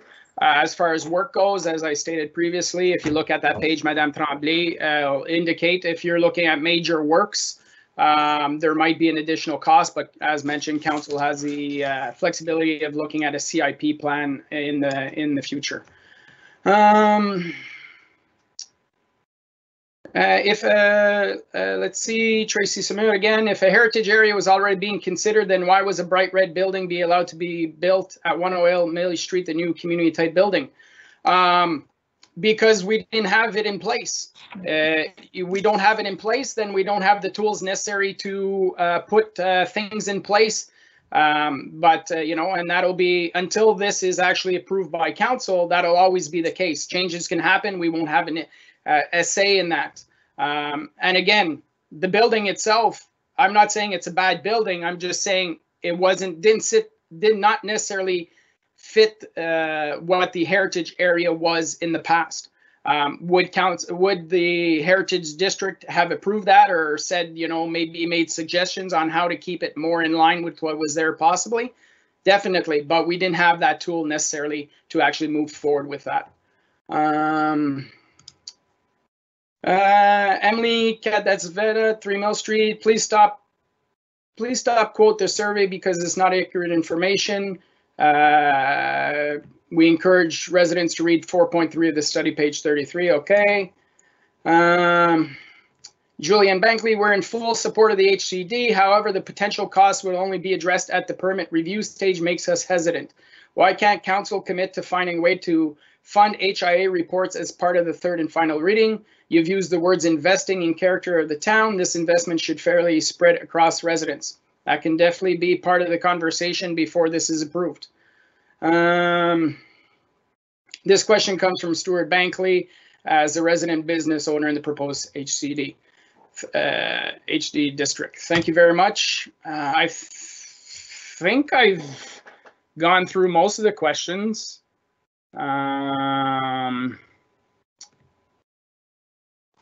There's a comment here. Dean, I take offense to your comment that red cladding doesn't look good. I own that building. I'm very proud of how well the building now looks compared to the historical look of the building. Don't disagree with you. I'm just saying that it's not perhaps the look that would have best suited that area. But yeah, definitely, you've invested tons of money in that building. It's a beautiful organization that's there, and I congratulate you on the work. All right. I think that's pretty much it. Thank you very much, everyone. We'll be speaking at the next, we'll be bringing this subject back. But until then, we have other items on the agenda to move forward with. So thank you. Now, item E, update on waste management report ISPW 08-2021. That council receives report ISPW 08-2021 dated April 6, 2021. Any questions, comments for Monsieur Bourgon? Yeah, Conseiller Lorrain. No, it's not necessary for Monsieur Bourgon. It's just for clarification. It's item F now. Yeah. Oh yes, my apologies. Right. I'll work it off my iPad. It'll be a little bit easier that way. So item F, questions for Monsieur Bourgon. Maybe I'll just update council. Monsieur Bourgon, myself, Monsieur Leduc had a virtual meeting with some representatives from Waste Management. We're speaking with them to see how we can mitigate the change that plastic bags will no longer be accepted. I think, Monsieur Bourgon, correct me if I'm wrong, there is a transition period. It is a significant change to a percentage of our population. I did see an email come in today that about almost 1 in 3 people or households are using these plastic bags. But at the end of the day, the recycling facilities themselves are no longer accepting them, and it's a change across the board. So, Mr. Bourgon, want to give a bit of information in that regards? Well, thank you, Mr. Mayor. I was going to add that they confirmed that they will still, like, as part of the transition this month, so there's not going to be any recyclable left at the curb. So everything will be picked up, but a notice will be ending to the resident informing them of the change. And if they do have questions, to reach out to our office. We can provide some options, solution. We do have bins available. If people want extra ones, they can purchase them for $7. So, and our staff is, the comment we've received in the last few weeks is positive. Once we take the time to explain the change to our resident and provide some options. People seems to be on board, and we don't have too much negative impact or comments so far. Okay, thank you, Mr. Bourgon. And just to add to that, I've also had discussions with Mr. Bourgon on that call, and I suggested maybe perhaps we can work with the company to do some bulk buying of the larger bins, the one on wheels with covers, so that so we can get a reduced rate that we could do similar to our compost bin program, where we could give we can have so many in stock, and that could be a viable option for residents as well, is to buy a can at a reduced rate, the big 125 liter cans there with the covers. So Monsieur Bourgon, I don't think we've had time to hear some feedback from the waste management on that one. Not on that specific item. But if it's a wish that council would like to entertain, I can certainly push that idea forward and bring back more information at a later date to council.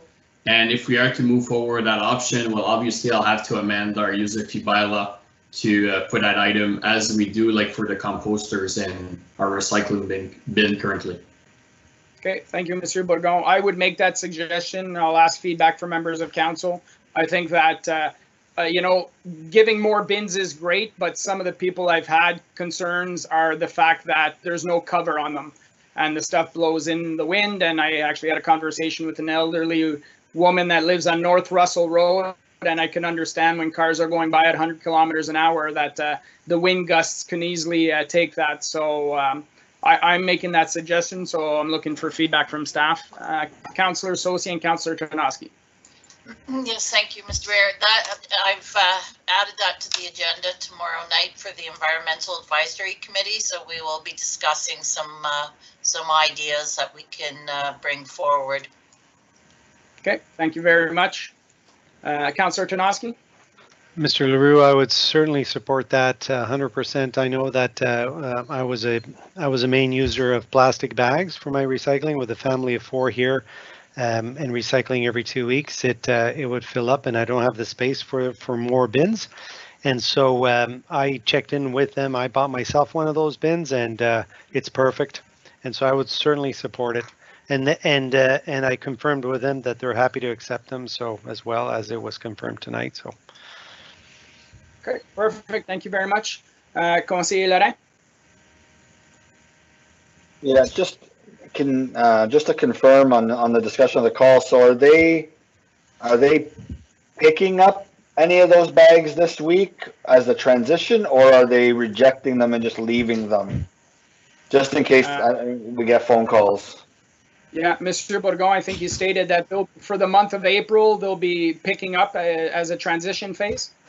Yeah, that's correct. So they'll be still picking up those recyclable for the next almost the next month, since being early April, but leaving notes to those residents to inform them of the change.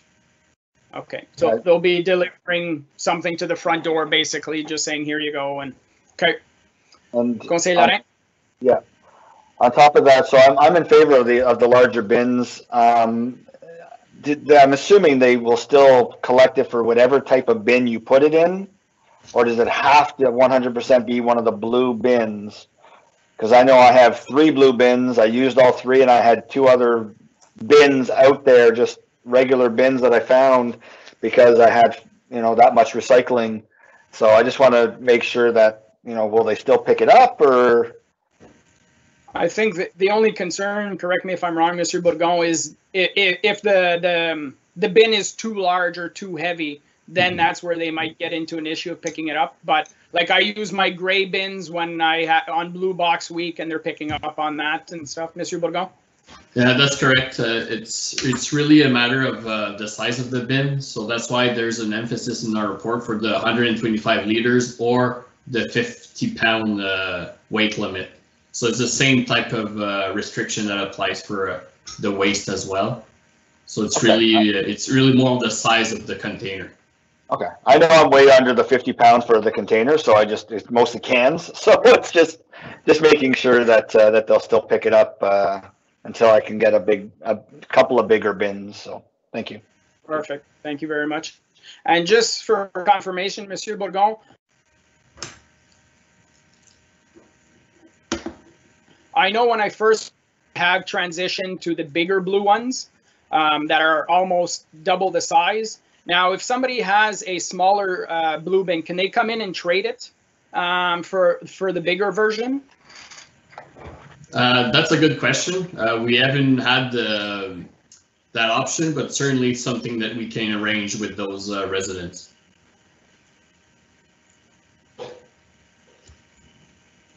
Sorry, Monsieur Bourgon, I'm not sure if it's my connection or not. I didn't hear your answer.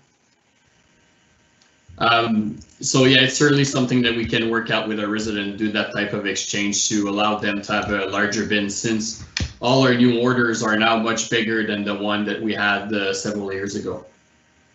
Okay, perfect. Thank you very much. Any further questions on this topic? No? Okay, thank you very much, Mr. Bourgon. Conseiller Brisson? Wait, just to know, whenever you said any notification, they're passing at the road and often they just have bag or thing like that. What kind of notification will be given to somebody that they're picking up the garbage and they have nothing left? One of their methods, they're using tags as well, so they can use the garbage bin as a mean of transmitting the communication to resident. If it's in rural, they can use a mailbox. Okay. And I know that they do have a foreman that drives around with their truck, so he'll be there to assist the drivers as well to deliver those notices. And okay. My question was just there. I know there's some company that were doing a bit, or private, that were doing a lot of shredding. Was there some arrangement with some of them to have what kind of compliance for them? In the last few, Mr. Matt, yeah, in the last few weeks we did had some discussion with local businesses. There's been arrangement done with the contractor as well, just to facilitate or to make the transition easier for everyone. Okay. Thank you. Merci beaucoup, Conseiller Brisson. If there's no further questions, we'll move on to the next item, which I'm very happy to see. Monsieur Bourgon, this follow again for you. Nature Trails Crossing Report ISPW 09-2021. The Council receives report ISPW 09-2021, dated April 6, 2021, and approves the installation of 4 pedestrian crossings as presented in this report. Questions, comments, members of council? I think this is something that's been requested quite often on our trail from us, Monsieur Councillor Tarnowski, Councillor Lorrain, and Conseiller Brisson. So as a member of the Parks and Rec Committee and as a user of the trail, I just want to congratulate and so happy to see this moving forward. This is something that the committee's been asking for as well. And so so it's exciting. I'm looking forward to it.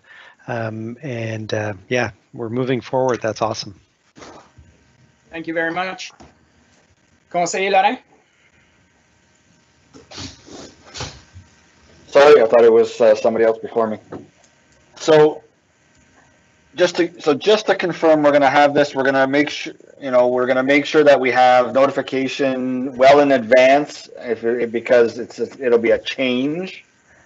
So right now it's pedestrian stop at all these crossings, and now we're considering it to be motorist stop.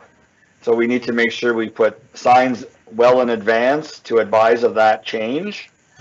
And then secondly, my comment is, what about the pool in the summertime? Like that is a disaster area waiting to happen, and we need to have something there to allow for kids to cross the street in during the daytime. So what are we doing in consideration of that area? Thank you, Conseiller Lorrain. Monsieur Bourgon?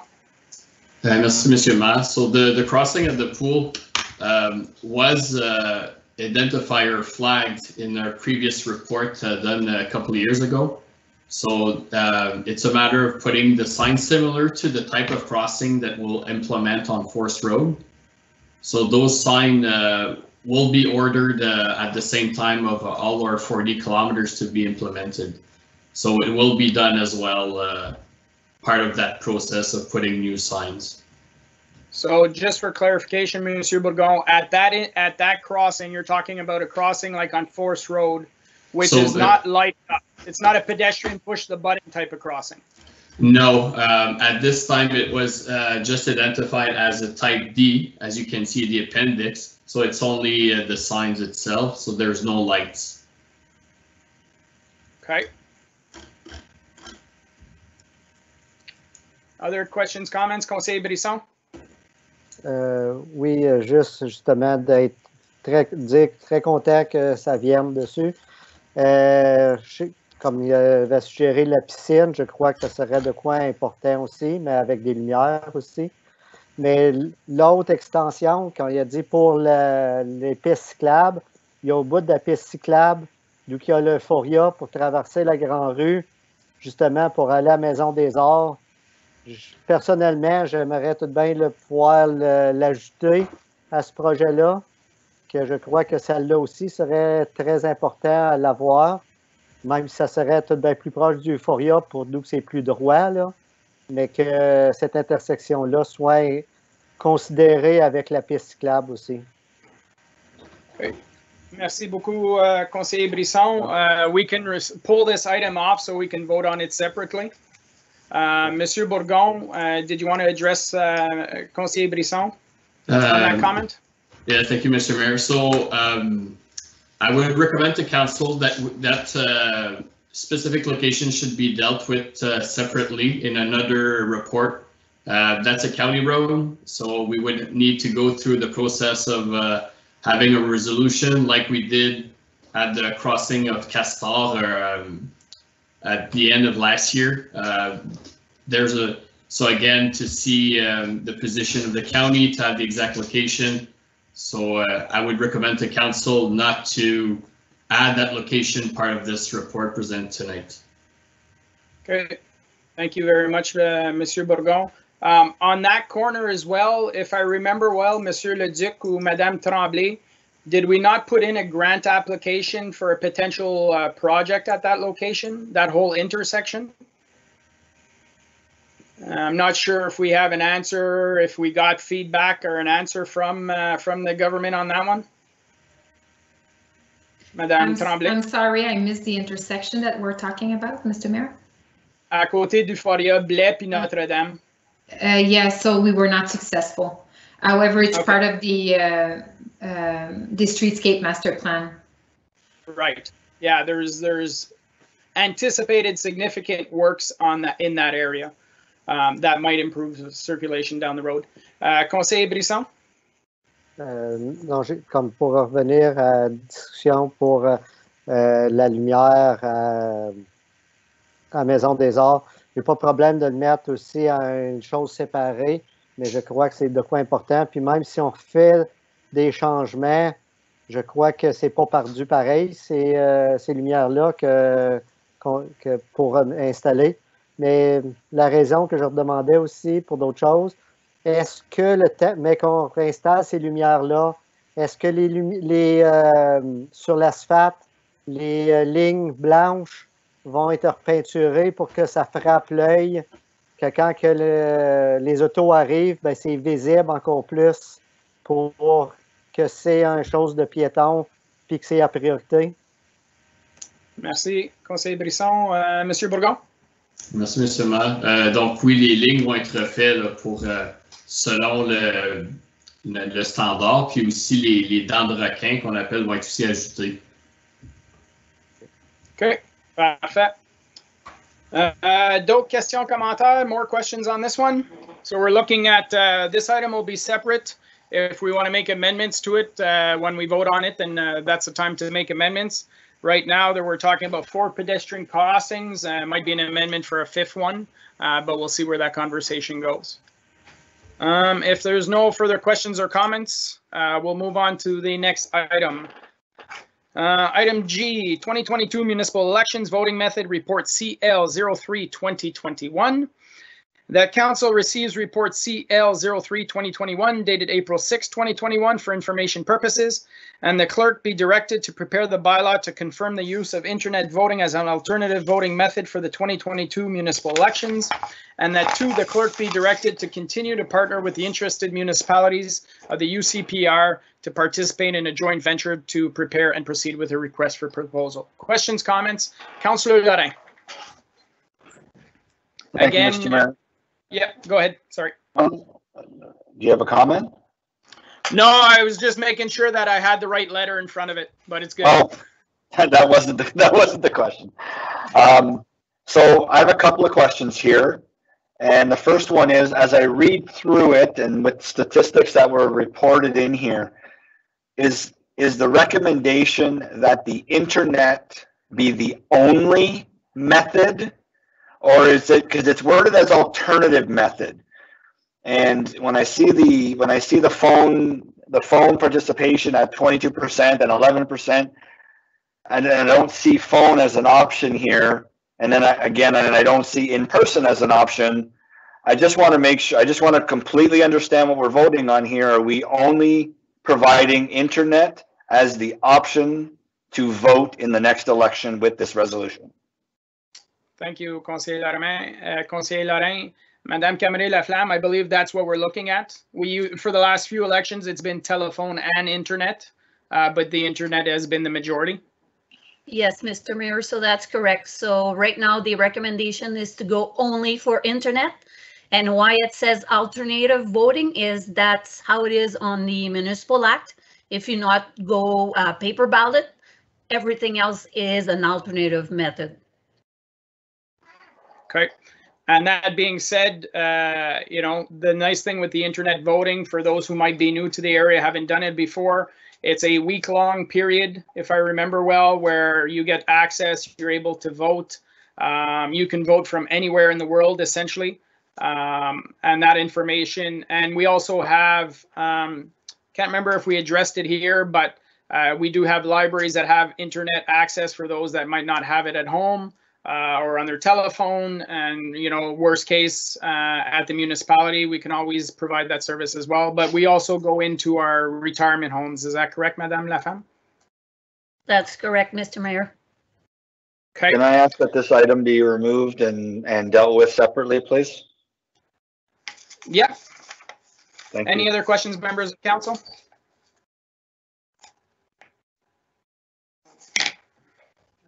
Okay. Thank you very much. We'll move on to the next item. The next item is item I, the new website launch. The council receives report CAO 03-2021 dated April 6, 2021 for information purposes. Monsieur Leduc. So, Madame du Conseil, yes, we're about to launch a revised website that better satisfies a few requirements, some legal and some customer satisfaction requirements. Donc, il va y avoir des sessions publiques d'intérêt ou de formation, des sessions virtuelles le 29 avril puis le 13 avril pour le public et pour le conseil ou pour le personnel le 13 avril. Le rapport indique cela. C'est la compagnie eSolutions qui fait beaucoup de sites web à travers le milieu municipal. Donc, au-dessus de 350 sites web ont été utilisés. So this new website has been designed to meet some new criteria, and I've asked our communications officer to make a quick demo to council of some of the elements that are highlighted in the report so that you can see some visual. Obviously, the site is not functional today. It'll be functional as of April 16. So there might be some things that cannot be fully demonstrated, but certainly you'll have a feel of it and certainly maybe answer some of your questions. So Mrs. Beeler, Megan Beeler will make this presentation if we can get there, Mr. Mayor. Okay, thank you very much. Questions, members of council? Councillor Tanoski. I just want to congratulate staff on this project. For one, we're under budget, and it's exciting that we're moving forward with the new site. So thank you so much. Thank you very much. Looking forward to it. Monsieur Leduc.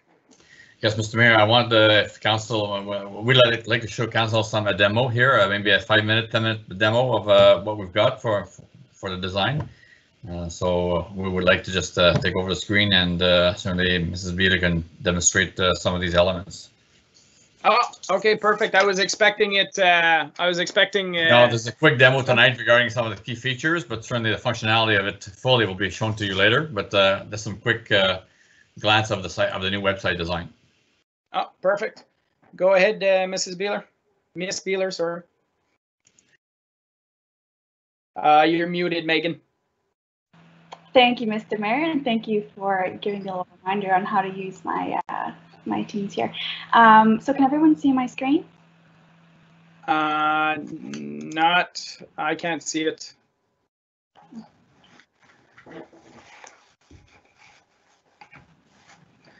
Yeah, I believe it's loading now. There we go. All right. So this is the homepage of our new website. If anyone is not able to see it, just let me know.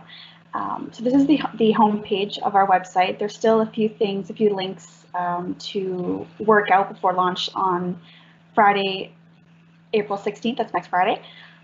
So what we were looking for in terms of a new website, especially from the homepage, is a better use of the first 5 seconds of when you log on or when you visit the page. So here we have a lot of call to action buttons, which give us a lot of possibilities to promote key topics, upcoming surveys. On our current website, we have to kind of make do with what we have, but these offer a lot of great seasonal opportunities. You see here, we'll be advertising the exchange day. We'll have hazardous waste, the large item pickup. We advertise our summer programs here, which make it a lot easier for residents to find what they're looking for. What we've chosen as our categories are services, permits, forms, rec and culture, build, invest in your township. And this will make it a lot easier for residents to find pages rather than trying to figure out if they're a resident, a business, and so on. So one of the big items that the committee wanted to work with is making sure things were a lot easier to find online, mainly permits. So here we have one of the main sections is permits and forms. So all of the permits are now listed in a drop down. And if we want to visit one of the pages, for example, marriage licenses, the content has been written by the committee to be accessible, which means it's written in a very simple way, very big cut down on text, on jargon. We use proper headers, so this is tagged so that a screen reader can read it. Links are tagged with alternative text for anyone using assistive technologies, and you can see here that it's very well laid out by the committee on exactly what everyone needs to do. So that's the home page, a permits and forms section. Another great feature of this new website is the calendar. So the calendar here, as you can see, hosts special dates. So you'll see a special waste collection. There's some dates that still need to be moved around. We have invoice dates and payment deadlines. We have our councils and committee meetings. These are where the links will be. And then they're all categorized by color, and then there's a list of all upcoming events by date. And what's great about this as well is you can sort by certain categories. So we have a few different categories, and you can sort individually with subcategories we created to find exactly what you're looking for. Another great feature of the website is the subscribe. So you can subscribe to any page on the website, the calendar events, or to the news section. So instead of just having manual emails sent out by staff, you can subscribe to different categories of the news section just by providing the same information you were before. So we'll continue sending emails, but we can also send updates about any event, any meeting, if we need to cancel, if we need to provide a big update on something new on the agenda, or a change in location, time. or reminders for special waste collections, because residents will be able to get a reminder of upcoming events on the Fridays of every week. So I think that gives a big improvement to our email subscribe feature, and also reduces staff time, because anytime someone would update, for example, the arenas and skating page, we can send an email saying ice rentals are now available directly from the page, and cuts down a lot of staff time. So I don't know if there's any specific pages council would like to see. There are some features that were included in the report that I can't show just yet. One being the search feature.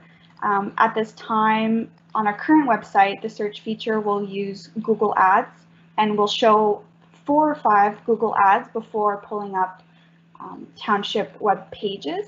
So it gets a little confusing for people who are trying to use a search function. This one won't do that. Unfortunately, the search function is only going to be available as of next week internally, so I can't show that just yet. And also there will be an increase in security for our new website. We're adding another layer, so I know a lot of residents will be happy with that. Thank you very much, Megan. I'm just curious if you can click on the report and issue, if that's functioning right now. I'm just curious to see what it looks like. So it'll look like this. We set it up as a button format. So if you were to click on, I want to report an issue related to fallen debris on a road, it would click and bring up a window asking you for all of the information. You can also include an attachment if you have a photo, and it'll send directly to the staff member we've identified for this issue. Perfect. Nice and simple. Thank you very much. Questions, members of council? Monsieur Leduc. Yes, Megan, you want to speak about the phone version? Yes, so with this new website, it'll be much easier to use on phone or tablets. Our current website does work with phones and tablets, but especially when it comes to images or tables or the front page of the website, it gets a little difficult. I unfortunately can't show it. I don't have a mobile preview feature right now, but I have been testing it on my personal phone, and it's been working great. The home page, you are able to see every single feature. All of these buttons show up appropriately, and they're formatted for this type of device you have. Thank you very much. I'm looking forward to the launch and playing on the website and having fun. Any other members of council, questions, comments? Monsieur Leduc, anything else to add? Mr. Mayor, certainly I cannot waste the opportunity to thank Mrs. Beeler and the team that worked behind her on all this. She's been working really hard. We're short-staffed by one person. She's been doing that two-person job by herself and with the assistance of other key admin assistants and others in other departments. But certainly it's been her lead, and she's been really doing well, and I'm looking forward to see it live and people having an easier time searching, easier time to find information, and certainly more forms and other types of prints. So it's an accessible website. I'm really happy about that. I will also meet new requirements of the Act by January 1, 2021. But certainly Ms. Megan has really done well here in leading this project. Thank you very much, Monsieur Leduc. Congratulations, Megan. Conseiller Brisson, conseiller associé, and conseiller Laurent. Yeah, just a small comment at the front page. The picture of the council members, I don't know if you want to put it a bit farther on, because right now it's better because we don't see the face of the mayor. Otherwise, we'll have to cut the head of Mike. So I don't know if you want to just back it up a bit. That way we will see all the members at the same time. All right, thanks for that. Councillor Saucier. Yeah, it looks great and very user friendly. So congratulations, Megan. And but I just had a question. Like, I know it's just a mock-up and it's not launched yet, but I noticed there was a error on the calendar on the time of a meeting. Is that's not it's not in stone, right? Is that right? Because it had the EAC at 6 o'clock and we don't start till 6:30. So I just want to make sure that nobody's coming on early tomorrow night. Yeah, through you, Mr. Mayor. Yes, so all the events, there's still a checklist to go through before launch date, and that includes the calendar. Councillor Brisson, Councillor Saucier, your comments, absolutely. Those will be addressed before launch. This is, like I said, this is just a mock-up. We're not done revising just yet, but absolutely we'll be doing a fine-tooth comb through the calendar feature. Okay, merci. See, Councillor Laurin. Yeah, thank you. It looks great. I mean, obviously, we're not going to know until it's launched. I think you've done a great job. The reason why I wanted to ask a question here is for Monsieur de Duc, because of the, I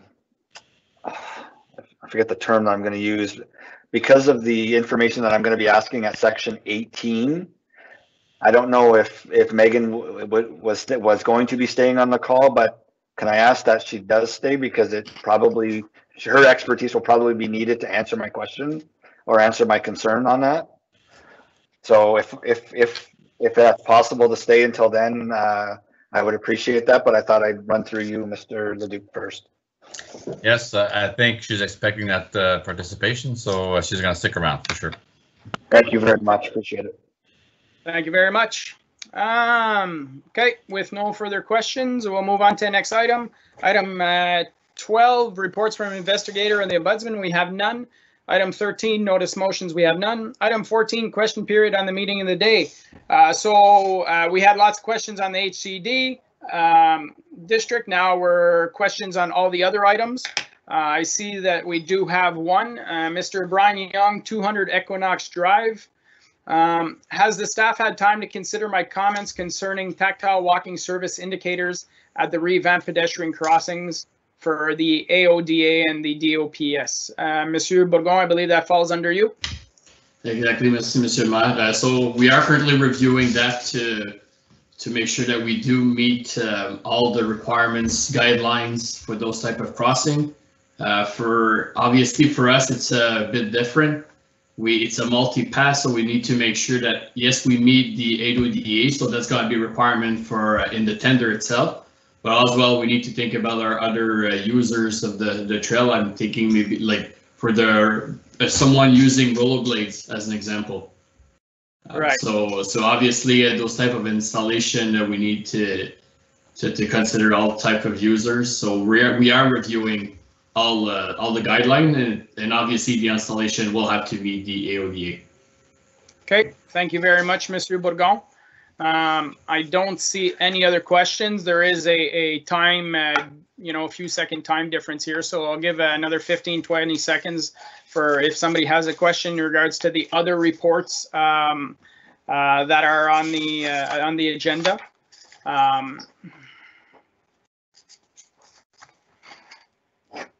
So seeing no other questions asked, we'll move on to the next item. So item 15 is our resolution section. Motion that council approves all the recommendations listed on the agenda under item 11, reports from department and council committees. Madame Cameron Laflamme, I believe we put a few that we're retracting, voting on separately.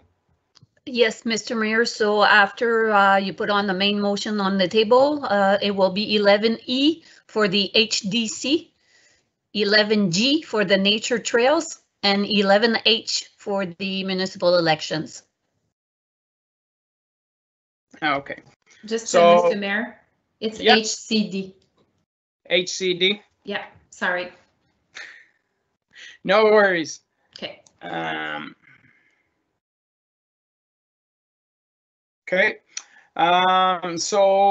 let's start it off. So I need a mover and a seconder to put the main motion on the table. So moved by Councillor Laurin, seconded by Conseiller Brisson. The item is now on the table. So now I need a mover and a seconder to remove those three items, E, G, and H. Moved by Councillor Tarnowski, seconded by Conseiller Laurin. All those in favor of separating those three items? Call for the vote. Make sure your mute's off. Apologies. Mike Tarnowski, yes. Andre, oui. Jamie, yes. Cindy Sosa, yes. Okay, thank you. So let's vote on everything except those 3 items. All those in favor? Mike Ternosky, yes. Andre, oui. Jamie, yes. Cindy Sosa, yes. Okay, thank you. Everything else. So let's start off with the first item. The proposed Heritage Conservation District Plan and Guidelines for the part of Russell Village. So the resolution for the report states that Council receives report PD 27-2021 dated April 6, 2021, and that Council approves the proposed Heritage Conservation District Plan. So I'm assuming there's going to be an amendment to that, but we have to put it on the table first. So I need a mover and a seconder to put it on the table.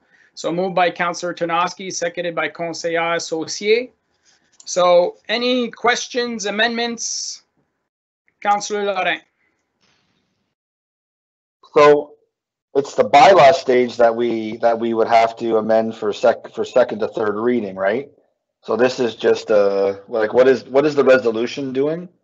So my suggestion would be, right now it says receive and approve. So that's not the discussion. Based on the discussion we have, I don't think that's where we want to go, but it says that Council receives report PD 27-2021 dated April 6, 2021, and that Council approves the proposed Conservation District Plan.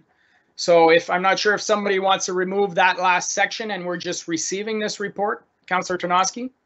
I would like to request to remove that last sentence there. So just to receive.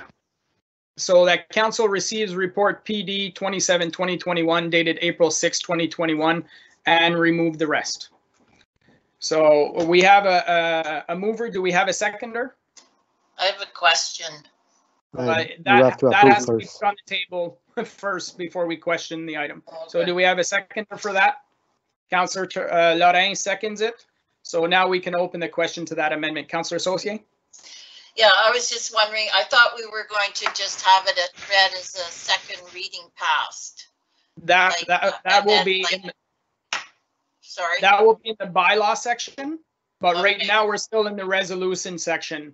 And because it says that we're approving it in the resolution section, we're just taking that section out.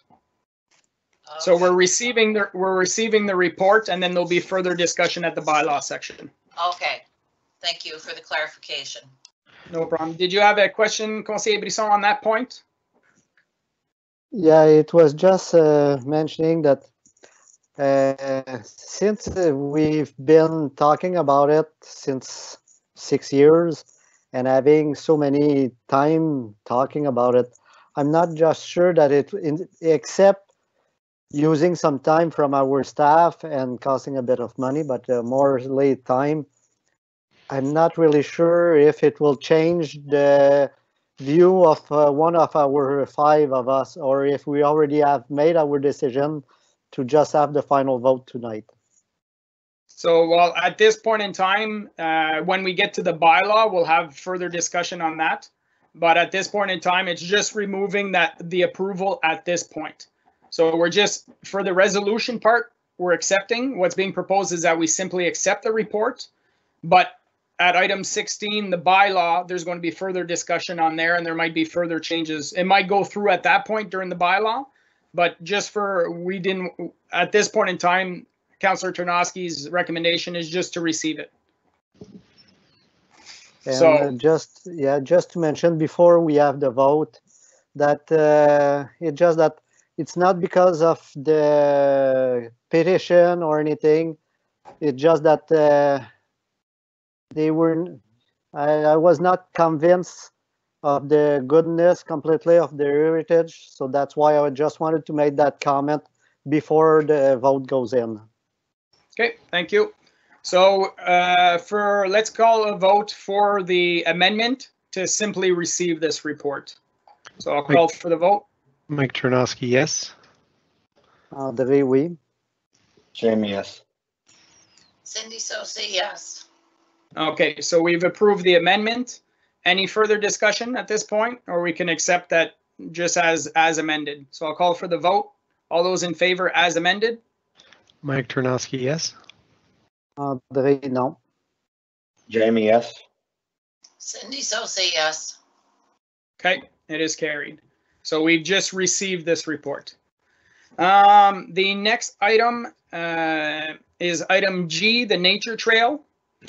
That council receives report ISPW 09-2021 dated April 6, 2021 and approves the installation of 4 pedestrian crossings as presented in the report. Need a mover and a seconder to put it on the table. Moved by Conseil Brisson, seconded by Councillor Tarnowski. Questions, comments, amendments? Conseil Brisson? Yeah, I wanted to make an amendment that the 5th pedestrian crossing be added, but at the pool, because it was mentioned that it was supposed to be a type D, but I would prefer a type C to be installed at the pool cross. And I think it would be a good place to have it at the same report. Okay, so we have a mover for that motion. Do we have a seconder? Seconded by Councillor Saucier. Questions? Monsieur Bourgon, maybe just give us your thoughts and the cost associated with that. Yes, Mr. Ma. So as for the cost, it would be in the same range as the other, around the $25,000 mark. But again, this is a county road, so yeah, resolution would need to be sent to the county at this point before it's being approved by council. Okay, at the county level, they normally pay half. Is that correct? They do have a program, but I know that that budget is limited, so I don't know where it stands at this point in time for this year. Okay. So they may not have the available fund to match that installation for this year. Okay, merci. Council members, further questions? I saw Councillor Lorrain, Cindy, and Mike. No?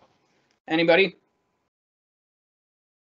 No, I'm good with the request, and I just didn't know if it could be included with this, or is it maybe a separate resolution at the next meeting to send a support letter to the county requesting that they approve, that they fund it or approve it, or we fund it together.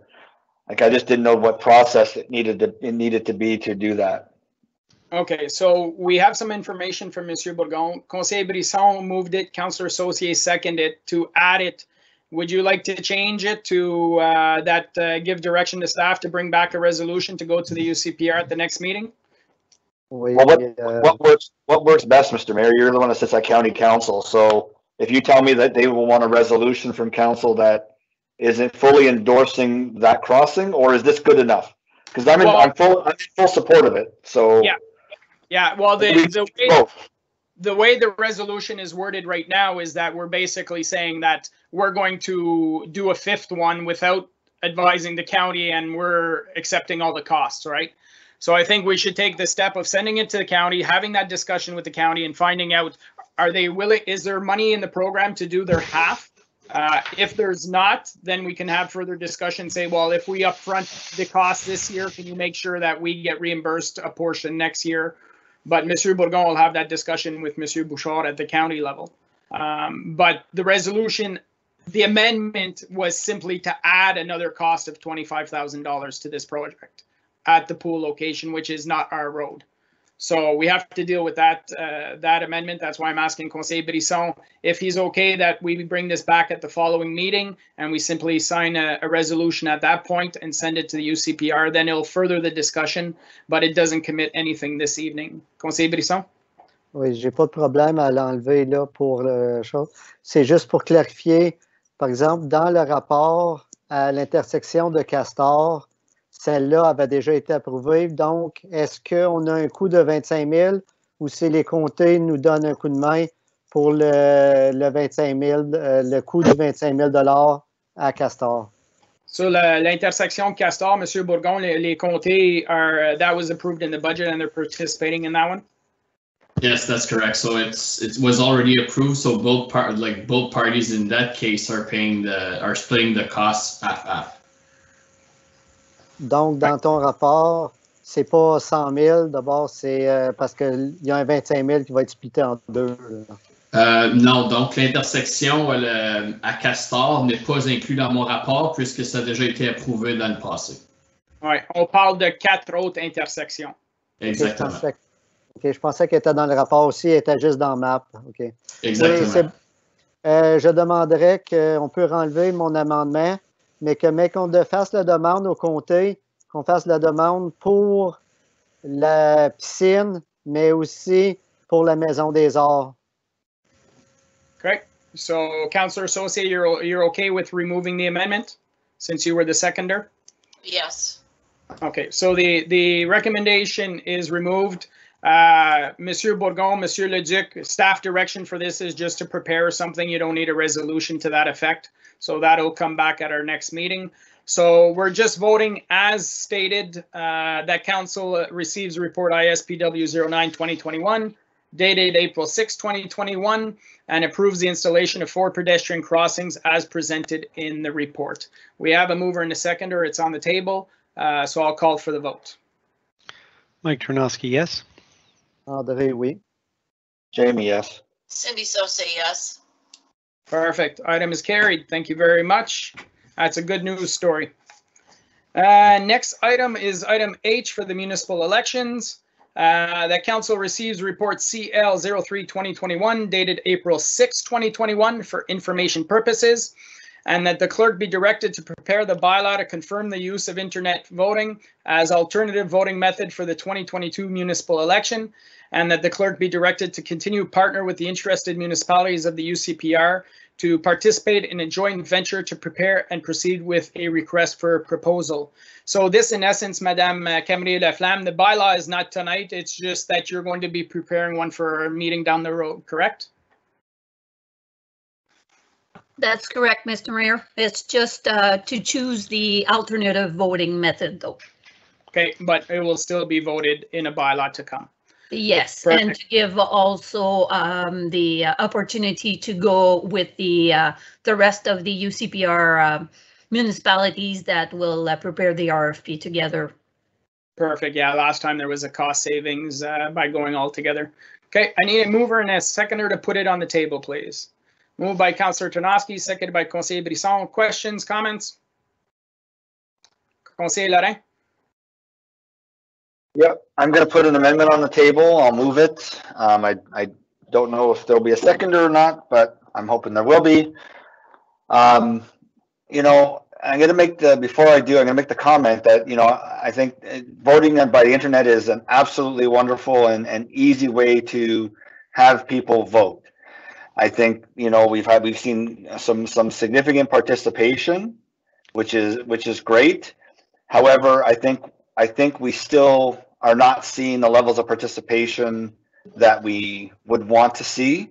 And I think by trying to make it easier for everyone to vote, I think we've done a little bit of the opposite, where we're limiting people's ability to vote. And, you know, yes, only 11% of people voted by phone, but 11% of people voted by phone. So by removing the phone option, I think it's not a proper way to not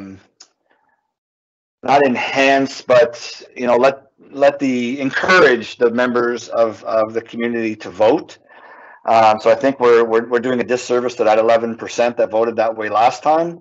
And again, I'm going to reiterate the fact that I think there still should be a one day ability to walk in and do a hand ballot.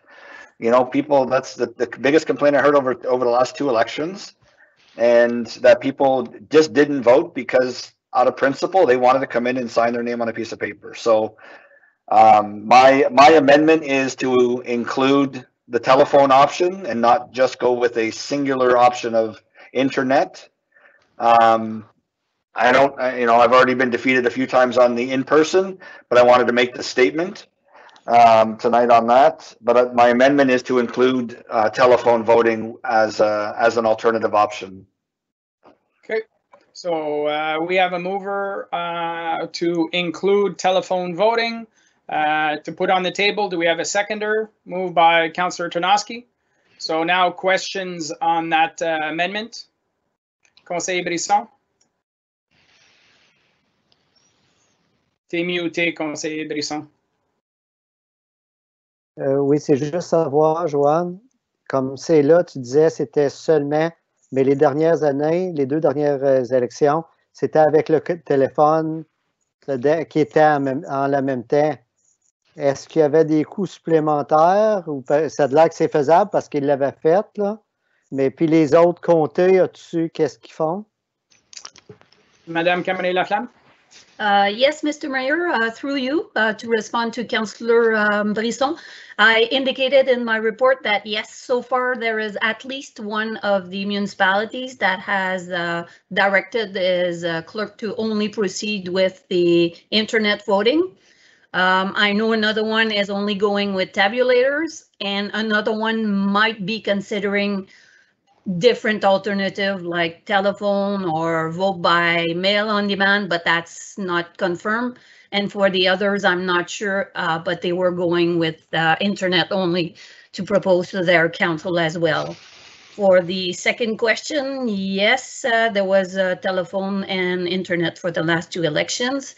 And this might be a problem for some of the new vendors because this year the vendors are different and some have the telephone that can be included, but some will not be able to. So this will all depend on the RFP. So yes, we can proceed, like I mentioned in my recommendation, to add it at this time if that's what council wishes.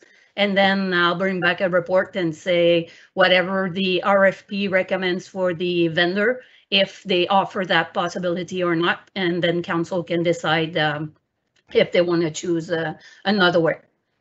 Okay, thank you very much, Madame Laflamme. So in essence, if we put out an RFP, the people will have an option to bid internet only or internet at phone.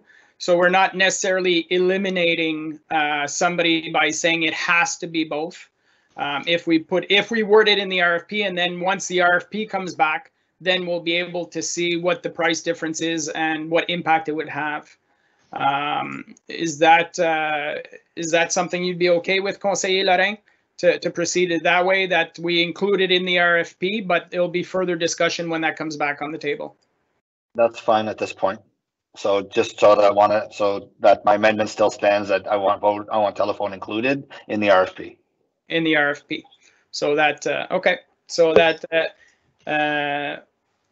so I think number 1 states that the clerk be directed to prepare the bylaw to confirm the use of internet voting as an alternative voting method for the 2022 municipal election. I'm not sure how you want to word that, Madame Cameron-Laflamme. Should we say to confirm the use internet and telephone option? Internet voting and telephone option. Are you going to require a bylaw to go for the RFP, or are we skipping a step? No, Mr. Mayor, the bylaw usually is required at this time of the year, but now it's required further down the line. So that's why we don't have to approve the bylaw right now. Okay, so how would you suggest we proceed in this case? Just by adding the telephone voting as an additional option to the internet voting method. Okay, yeah, because we're not approving the bylaw tonight. We're simply approving the preparation of the bylaw. And by that time, then we'll have the information that comes back in regards to the RFP. That's correct? That's correct. And I forgot also to answer to Councillor Lorrain for the previous comment. If we go also with paper ballots, so that would mean like a third way of going for voting. So we have to prepare for internet, for telephone, and also for paper, so that we have to decide how many we think will come. And so it's 3 complete ways. So it may include 3 vendors. So may include 3 price and may need tabulators as well. Just a comment. Thank you. So at this point in time, Conseiller Lorrain, you're just saying telephone voting. You're not putting in-person paper ballots in your amendment, correct? I didn't know if I was allowed to, because I had been voted down on multiple times to include in-person voting. So what my suggestion would be, stay as is. If the amendment goes through, you can make another amendment to add in-person voting and see where council sits on that. I would suggest you don't put both at the same time now because you might affect your vote of adding internet by default. Okay, let's go with this first. Councillor Tarnowski? I'm going to go with your last recommendation, Mayor Leroux, because I'm going to propose an amendment afterwards. Then, if Councillor Lorraine doesn't. Okay. Perfect. So at this point in time, the amendment, we have a mover and seconder to add internet voting. I'll call for the vote on that amendment if there's no further questions. Or not add internet, add telephone, sorry. Yeah. Okay, go ahead, call for the vote. Mike Tarnowski, yes. Andre, oui. Jamie, yes. Cindy Sosa, yes. Okay, so right now the amendment sits at internet voting and telephone. Any other questions, comments, or amendments? Councillor Tarnowski? So I'd like to propose an amendment that we explore the idea of in-person voting, and again, I don't understand the major implications, but I'd like to know more about it. I think it's part of our pillar of service to offer all these options. Okay, thank you, Councillor Tarnowski. You can put it on the table. You have a seconder, Conseiller Lorrain. Okay, it's on the table. If it's not approved tonight, I would suggest, Monsieur Le Duc, perhaps Madame Camré-Laflamme, you can send Councillor Tarnowski previous reports that have come through on this issue and the significant costs involved in holding that type of program. Councillor Tarnowski. Just a clarification, we do offer a service where we went to retirement homes with laptops to help with internet voting, right? That's so it correct. was kind of a hybrid in-person version, right? I'm just saying that that's whatever that is, whether we have a central like that, whatever it is, I'd like to explore the ability to provide that service where someone wants to just go somewhere and vote. Right, but you're talking about a paper ballot, correct? I'm talking about going to one place to vote, whatever that looks like, and paper ballots, the natural thing that comes to mind, and so that's the amendment I'd like to place on there. But again, I'm not excluding the idea of it being somewhere where I can just come to City Hall, and obviously COVID excluded and everything else that's happening right now, but where I can come in because I'm not sure, because I don't have the technology, I'm not sure how it works, somewhere where I can come in to actually either click on a button or with my pen work something. Yeah, I think Madame Camré-Laflamme will be able to provide some information. We do have zones where people can come in for assistance on the computer. I think the big challenge with actual paper ballot is we're talking about tabulators and equipment and significant costs. But Madame Laflamme? Yes, Mr. Mayor. So maybe this will answer Councillor Tarnowski's question. So we do offer in-person voting already. We've been doing that forever. So for the last two elections, we do offer for one full week, like Mr. Mayor mentioned, the ability for people to come in. We have special dates and times at the town hall, and people can come in and vote and have help from staff to vote in person, but it's all done electronically. Before there was internet voting and telephone, but everyone choose to do it by internet. So there is in person. That's why the help center is there. Okay. Okay, Councillor Lorrain? So does the amendment need to say tabulator voting? I just want to make sure that whatever the amendment is, it's for the right voting method, because right, like there's already the ability to go in and use a computer at the town hall for 6 days. That's fantastic. What I was specifically talking about was the ability, at least on one day, whether it be the first day of voting or the last day of voting or one in between, that anybody who wants to put an X on a piece of paper could go in and put an X on a piece of paper. So if this amendment encompasses that, then I second the motion and I would like to vote on that.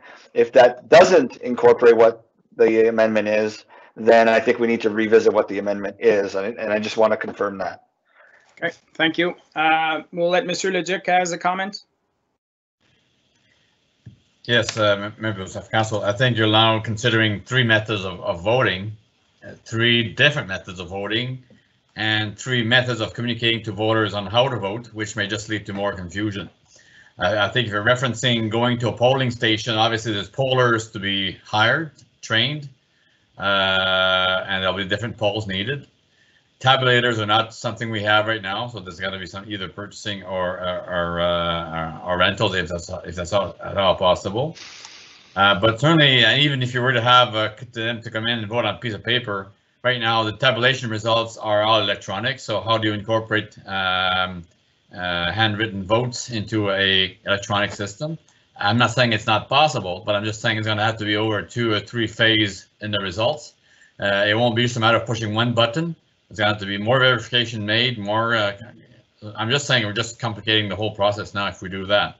So I'm not suggesting council doesn't do it, but I'm just saying we're engaging a lot more costs, a lot more people, and at our review, I think we should revise our report if that's going to be the route, because there's got to be more information on the table here if we're going to go that route, to my knowledge. But I think it's going back now and making things more complicated. But thank you very much, Mr. Leduc. Councillor Tarnowski, did you want to revisit your amendment, or? Yes, please. Thank you very much for all the clarifications. My point was one of service, and I'm satisfied that given the way we're going to do that, with having still the ability of someone coming in, that we meet that. So I'll withdraw the amendment. Okay. Conseiller Lorrain, you're okay with that? You were the seconder? Yeah. Okay. All right, so we have it as the first amendment as moved and approved. Any other comments or amendments? Conseiller Lorrain?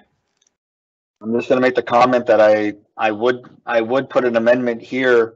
However, I don't believe I have the ability to do so. So therefore, because of again, like I stated, the previous votes that I was on the wrong side of.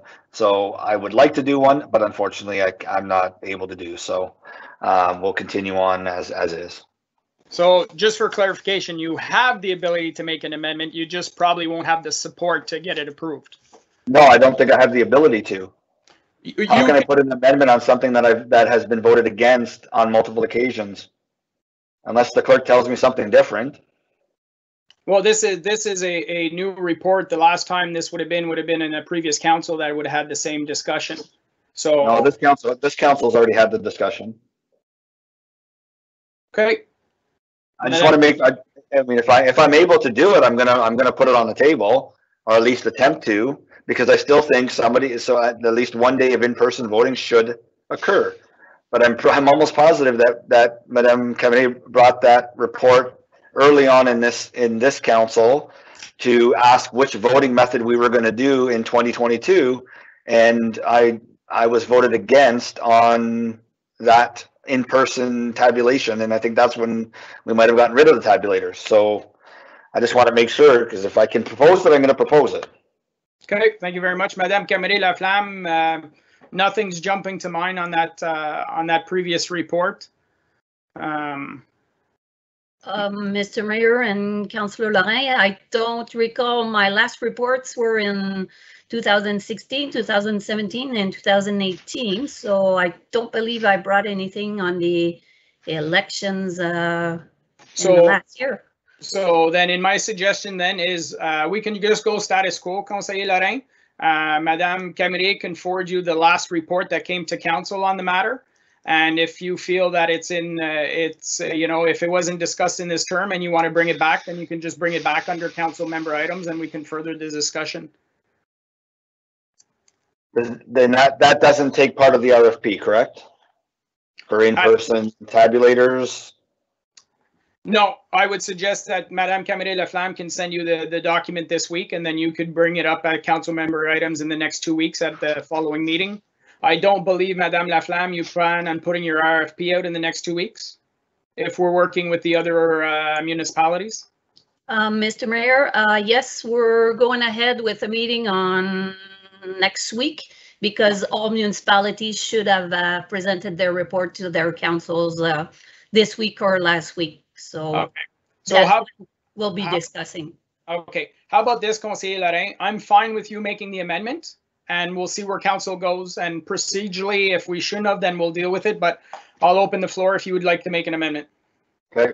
I'm going to make an amendment that we include in-person voting for a minimum of 1 day of the 6 voting days, so that a tabulator option be available to members of the public.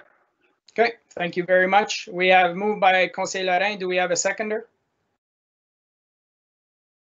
Seeing no seconder, the item is not put on the table. Thank you very much. Thank you. Okay, now we'll vote on it as the first amendment for internet and telephone. So I'll call for the vote. All those in favor?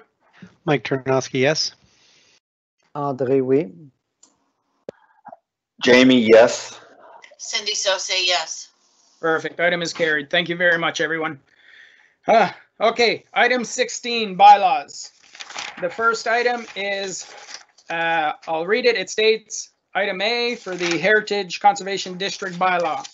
Motion that council approves bylaw 2021-21 inclusively for a second and third reading as listed on the agenda. I need a mover and a seconder to put it on the table, please. Moved by Councillor Ternosky, seconded by Conseiller Lorrain. Questions, comments, amendments? Councillor Ternosky?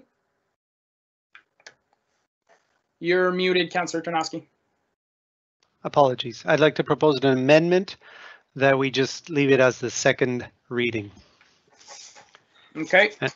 Yeah. Do we have a seconder for the second reading? Moved by, or seconded by Conseiller Lorrain. So it is on the floor to remove and third reading as listed. Questions, comments? Councillor Lorrain? Yeah, if I'm just looking at the report, the option, I'm in bylaw here, sorry. When I look at the report, I believe the alternate option included not just second reading, but it included additional communication.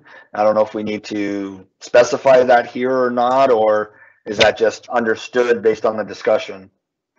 I think that once this decision is made, then we'll have to give further direction to staff on how to proceed. There was staff were asking on what we're expecting. So if we're going with a second reading only, that's fine for the amendment. But I think we'll have to have further discussion on the direction we're giving to them. Okay, because number 2 of the other option states that, right? So I just want to say, should we be saying the amendment should read as per option 2 of the other options? Does that make more sense? Give me a second here. I'll just bring it up.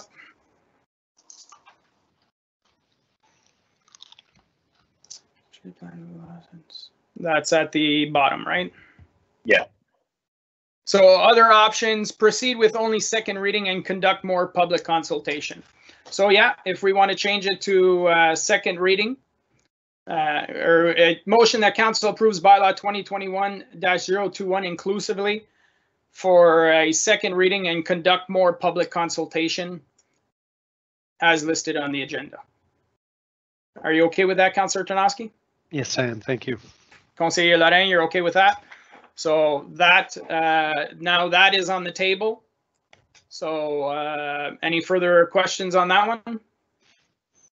No? Okay, so I'll call for the vote on the amendment. Mike Ternosky, yes. Andre, oui. Jamie, Cindy Sosa, yes.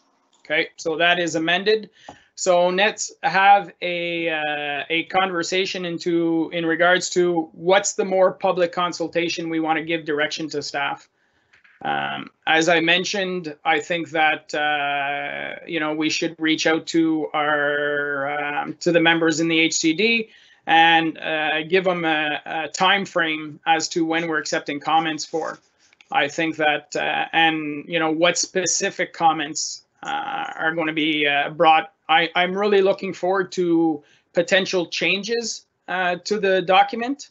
But for me, I'm in favor of having an HCD. So I don't want to just hear a comment that, no, I'm against it. I want to hear why you're against it. What specific sections do you have an issue with? And that way we can try and address those issues and try and make the document better, because I firmly believe that if we have nothing in place, unfortunately, we're going to lose, 15, 20 years, 30 years down the road, there's going to be a significant different look to the Village Russell. So any comments how you think staff should be proceeding with this? We've done everything, from a staff perspective, I think they believe they've done everything possible. Now they're looking for us. I don't want to spend a ton of money again. I don't want to have a public consultation with the consultant. It's just going to cost money for no reason. I think either it's a hand-delivered letter from staff to all these addresses stating, here's the information. I'm not sure, Madame Tremblay, if you have some more ideas, like, I understand you're looking to council for some direction here, but. Yeah, thank you, Mr. Mayor. So while we were discussing, I know that we had the discussion of what we're trying to achieve with more public consultation, and I think that's the question we should ask yourself and how we're going to get there. So basically, from my understanding is that if we send another letter and we give a time frame and we come back to council saying that we didn't get any notice, what's the confirmation that those letters actually got to the property owner? How do we know that more people are aware of the plan? So I think that's where I have some questioning on how we could achieve the concern that was raised today. Was basically we're not sure that the letter got to the property owner. It was sent to the mailing address. So if members of council are looking at a percentage of confirmation of who got the letter and who's in favor of the HCD or who has comments, if I come back to council and say I did what was asked and I did not receive any further comments, would that be acceptable? I guess that's a question that we need to ask ourselves and make sure that what we're trying to do is achievable and it's measurable. Yeah. No, fair, good point. Councillor Saucier? Yeah, I totally agree with you, Mr. Mayor, that we need to be really explicit. Like, I'm not just, blank statement, I don't want this, just what is the concern for you as the homeowner? And, maybe we didn't address it, I don't know, but again, maybe a little summary of what the HDC is about and what we're trying to achieve, and just make it some point form and clear. I mean, can we send it registered mail like you suggested earlier, so we know they got it? But I wouldn't just have it so that people just say, I don't like this idea, and they don't know why, because like I was saying, even with the calls I received, there was such a misconception out there still of what, they just thought they were going to have to sink all kinds of money into their home and it was going to cost them a whole bunch. And, so I think maybe, I don't know if we can clarify a few things and then in the letter, and then just definitely a time frame. And like you say, Madame Tremblay, if you don't receive any comments, you don't receive any comments. Okay. Or further comments, I should say, because I mean, I think a lot of the comments that are coming up now have been addressed a long time ago. If people had been following along, and I've attended every meeting, and a lot of these concerns came out previously, and they were dealt with and they were answered. So it's like rehashing it again. The new concerns are people that are just coming on board now. So that's my concern. Thank you. Monsieur Leduc, did you have a comment? Mr. Mayor, unless council wants a referendum here, I don't think that's where you want to go neither. I think we've been around this garden many times. We've asked, so unless it's something really new that council have not heard of, then we should only report on things we've not heard of. If it's something we've already in the report, I don't think we should be spending a lot more time on it, or even all these tabulations. We'll have more and more pages of comments being received, but we should focus on anything new because council, I think, is comfortable with what's there now, but if anything new that's not addressed, we should flag it to you. And certainly just a regular mail letter, if it's okay with you. That's an easier task for us. If not, it encourages more staff time. And right now we're quite strapped for time, but every minute counts. So that's why if that a letter sent to everybody's home does need to be registered necessarily, and just wait for unheard new responses, or just then we just bring a report to council on anything new. If it's not new, we won't be flagging it to council. That would be what I would suggest. Okay. Further comments, members of council? You know what, to be honest, I would be comfortable voting on the full decision this evening. I've seen the document from day one and all the comments and the evolution of the document. But I get the impression that council as a whole is not ready to do that. And if it means pushing it back for a month for the possibility that it actually gets approved, I'm fine with that as well. I don't want to necessarily push this through tonight and find out that it dies tonight here at the table. So, Councillor Tarnowski, Conseiller Lorrain. So just to clarify, like I'm happy that we're just giving more time. I'm not expecting any major changes. We did see some changes come to our report like 3.5 hours before the meeting today, which I haven't had a chance to properly review. And that's really my hesitancy right now on voting right now is based on getting this information. And I know I've been told that it's not major changes or major updates that were done, but there's still updates that I haven't looked at. So in good conscience, I couldn't vote for it right now. And that's my reticence right now at this point. Okay. Madame Tremblay. Yeah, and the other concern that I would like to address with more public consultation is every time we receive an email, it takes time for staff to answer that email as well. So I don't know if there's something that could be made publicly that will just address those comments as part of the new report to council, if they need to be addressed or if it's new concern. Because basically, like I've mentioned earlier, Madame Jolicoeur is spending 100% of her time answering email back to the same comments that were provided earlier or the same question. So unless it's a specific, I wouldn't want staff to spend more time on answering emails coming back from more public consultation. Okay, thank you. Monsieur Leduc. Mr. Mayor, I think also to address Mr. Tarnowski's comment, which is valid, I think we should put a deadline on comments to be received, because that's what happens when we don't have a deadline. We don't want council neither to tell us, well, you didn't tell us about this last minute email either. So we have to be very specific to what's the deadline for receiving a comment. And after that, if it's received, it won't be a matter of an additional report to council, because it just raises more concerns, raises more issue. So you're correct, Mr. Tarnowski, where yeah, we did send you late to this afternoon, but those were comments received up to today. So if you put a deadline on next time, then there won't be an issue of having a last minute comment received, and it won't be part of a package. Okay. So I think it's a good lesson learned here. We're going to do that next time. Conseiller Lorrain. Yeah, I'd just like to be clear on my reasonings here as well. Is although I've been against the concept of it personally, I've always said that if, as a representative of the public, if the public want this, then I would vote with what the public want. Up until very recently, I hadn't heard any information other than from a group that did want it, and that's where I was leaning. But at this point in time, with a lot of the information that's coming out right now, and yes, people should have been paying attention, I understand that. But for me, I would rather err on the side of caution and allow for a little bit more time, so that we can truly understand what the public wants.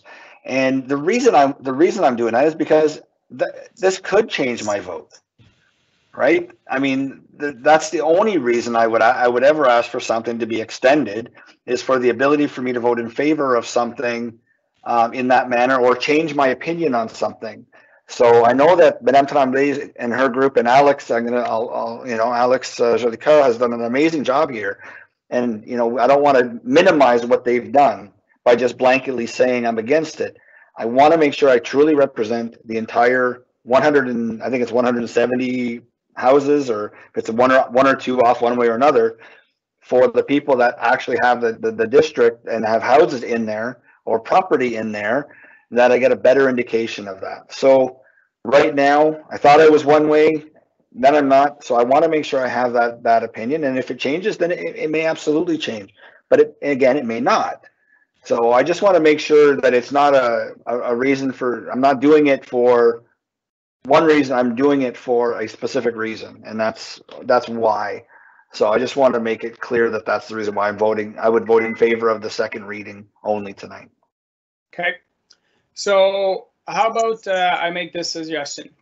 We send a letter to all the home addresses, include, word it in a way that council is looking to have a final vote on this in, let's say, 1 month's time, that they provide the 5 email addresses of council members, and that councillors want to hear your feedback.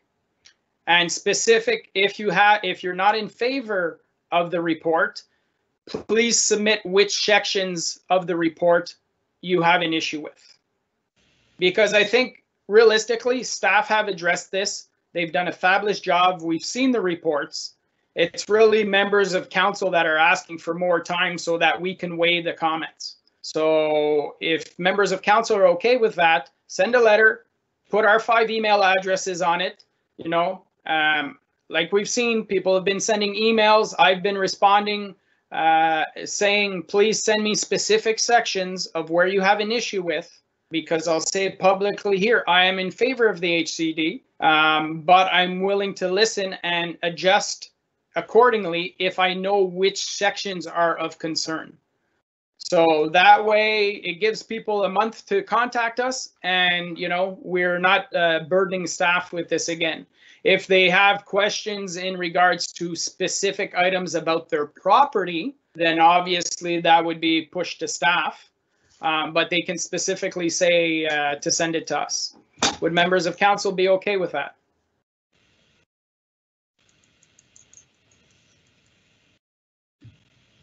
I'm looking for feedback. Registered letter, you said? You know what? It can be a registered letter, or if council wants to pay a staff member to drive around and just drop it, whatever. We're having the discussion here. We're saying that we want more feedback.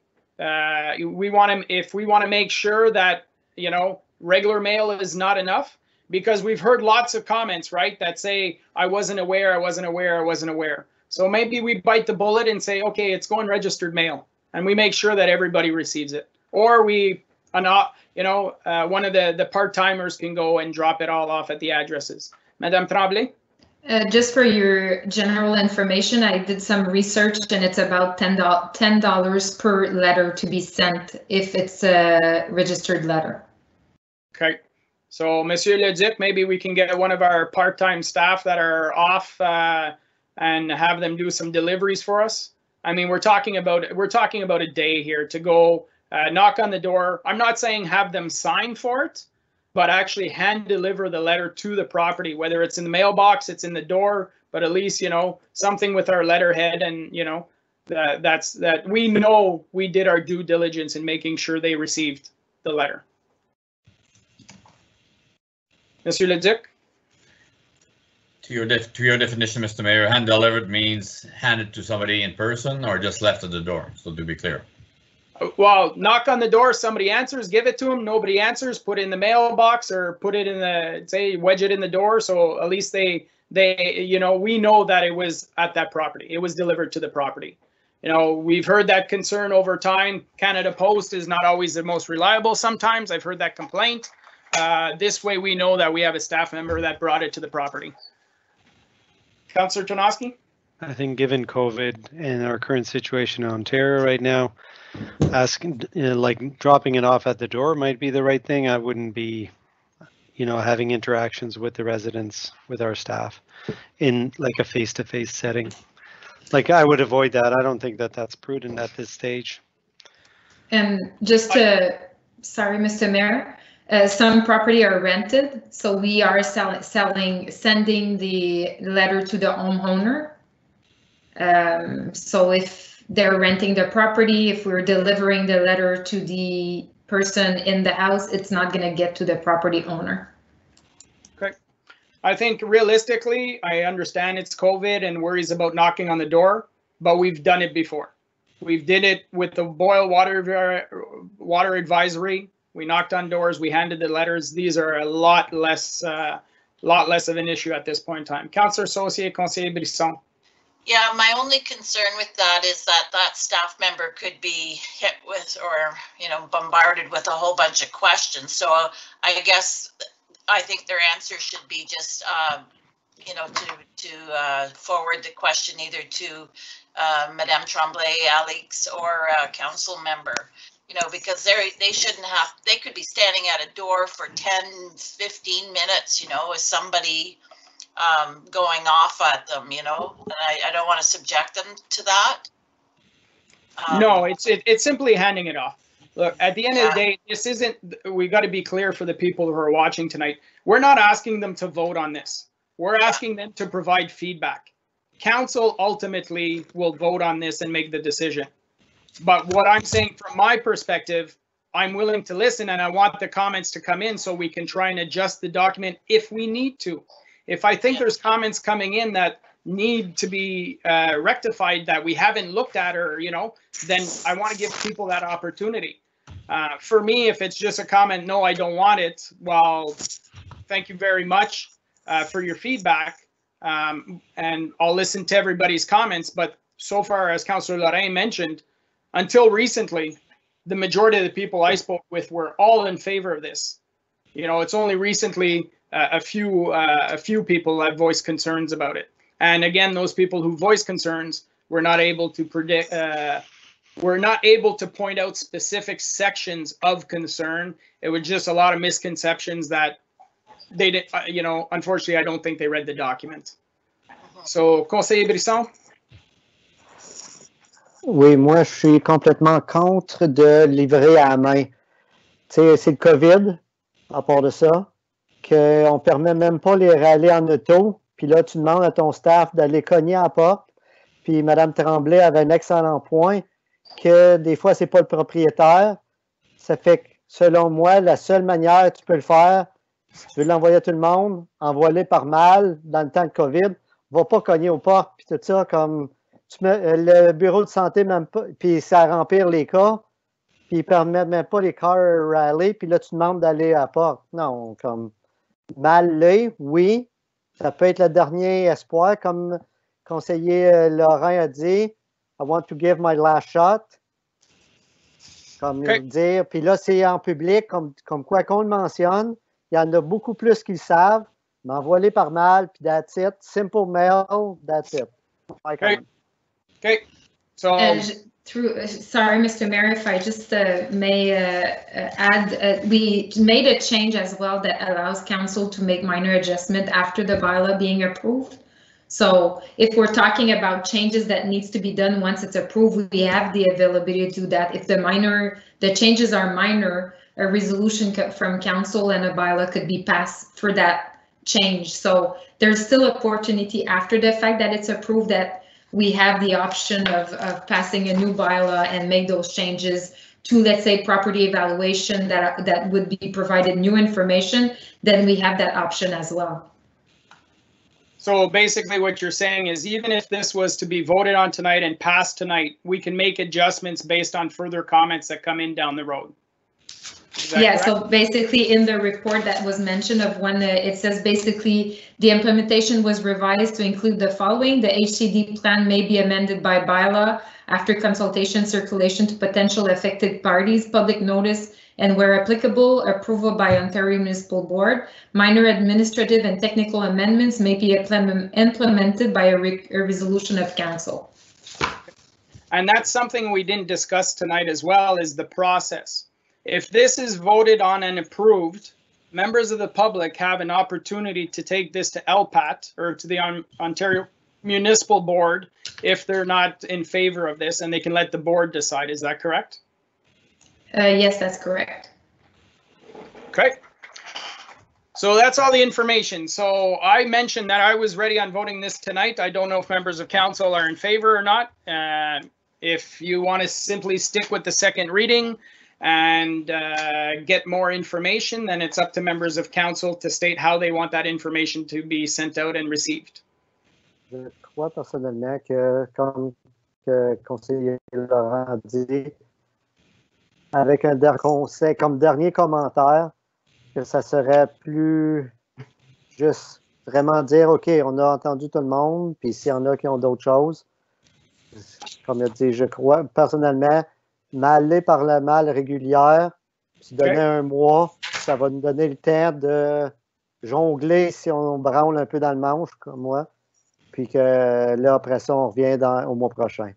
Okay, so by mail in a month, Councillor Lorrain, and then Councillor Tarnowski. So just to understand, I want to make sure I understand what we're voting on here. Is it just to go to second reading tonight and communication, and we give verbal direction afterwards on what that communication is, or is that communication in the amendment? Well, the communication direction, that's just verbal. Okay. We're voting.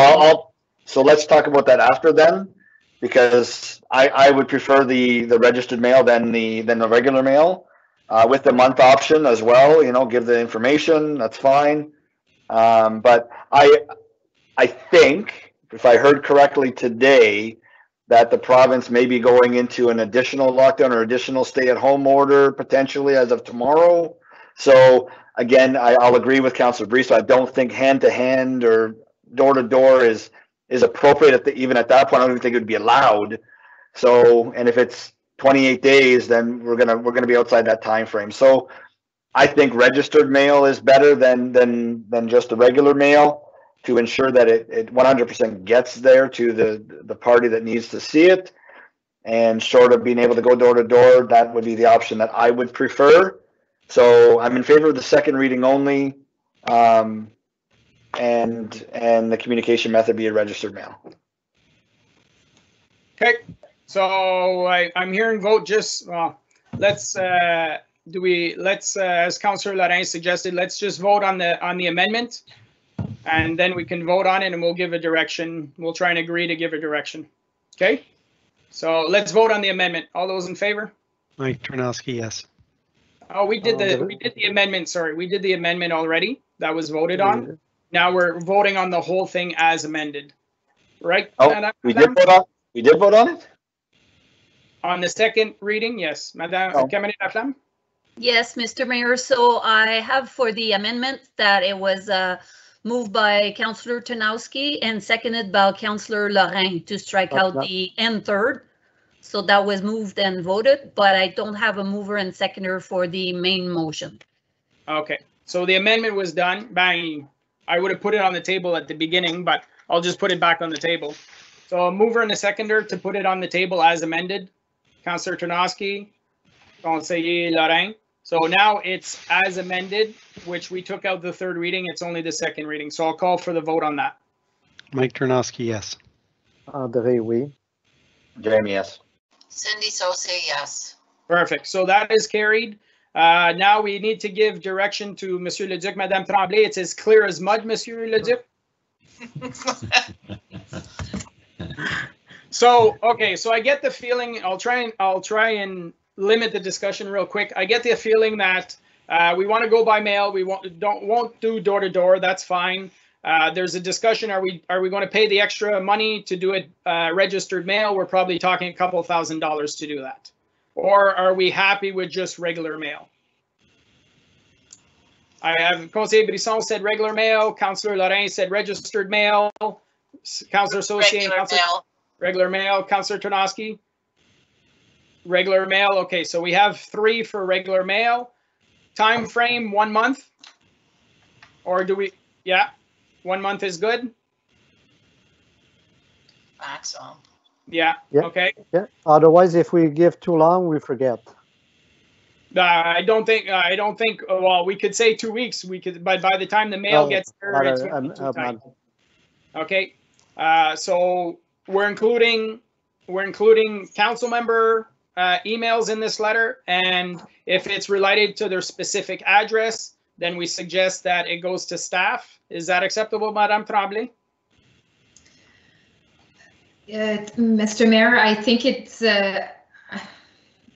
gets complicated because if it is a comment that needs to be addressed, you'll have to send it to me no matter what, or to.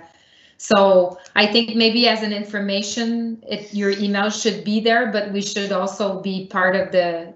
I'm trying to fight not to get more emails, but I think it would be easier for our side to manage what's coming in. I think if it's clear in the letter, what I would suggest is that their emails will be addressed as part of the report that will be presented to council, and we should specify the date that council would receive that report again, so that we don't have to answer each email every time that we get one. I think that's my suggestion to be included in the letter. Okay, yeah, I would suggest in the letter as well that council is looking for feedback on the draft HCD report.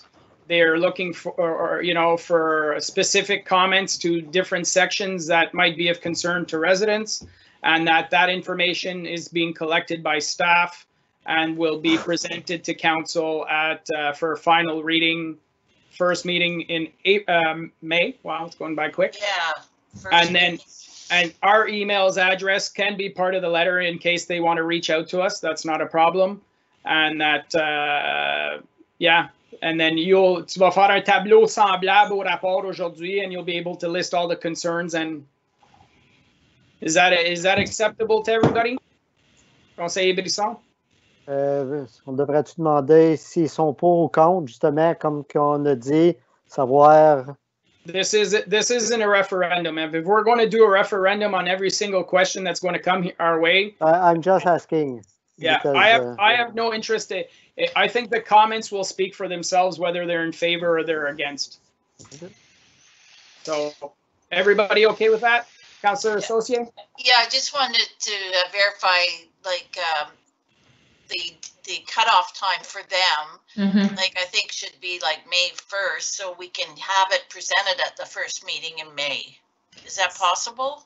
So Mr. Mayor, the meeting, the first one is May 3rd, so that doesn't leave 1 month for the comments. So if we give 1 month, it needs to be brought back to council at the second meeting in May, so which would be on the 17th. Yeah. So let's give them till May 5th to answer. That's 1 month. That way it's in time for staff to do the report, which I think has to be submitted to council and the public on May 12th. So that would give residents a month. It would give staff a week to work on the report and have it submitted to council. Would that be acceptable? I see Madame Jolicoeur putting her hand up. Yeah, yeah, go ahead. It's just a thought. I mean, you're looking at a 1 month timeline for response and you're saying May 5th. That's assuming that we can get the notice prepared and sent tomorrow. And realistically, we have to draft that new notice. We've got to proof it, we've got to translate it, and then we've got to get the mailing ready and sent out. So it is going to take a few days to a week to prepare that mail out to get it sent out. So if we want to give a 1 month timeline for responses, which I think is reasonable, we have to consider the time it's going to take staff to prepare that. I mean, at this point, as Dominic has mentioned, I've been putting a lot of time into this, but it's meant that other things have gone by the wayside, and those timelines, we have timelines we have to meet under the Planning Act. So it's challenging to balance. So I think to make sure that we're giving people the amount of time that council wants to see for feedback, we should make sure to build in, let's say, a week to prepare the notice, get it ready and sent out, just to make sure that we're not kind of cutting that comment period short. So for me, whether it's a few days off, 3, 4, 5, 6, a week off, they would still have 3 weeks. For me, I want to have this decision. I want to have one way or the other at the May 17th meeting. I think that we should be addressing it at that point in time. So I think that if you guys are able to get it out this week, great. If you get it out next week, it still gives people 3 weeks. And this isn't new, right? The people that have been sending in comments have been sending in comments without this letter. So, Madame Tremblay?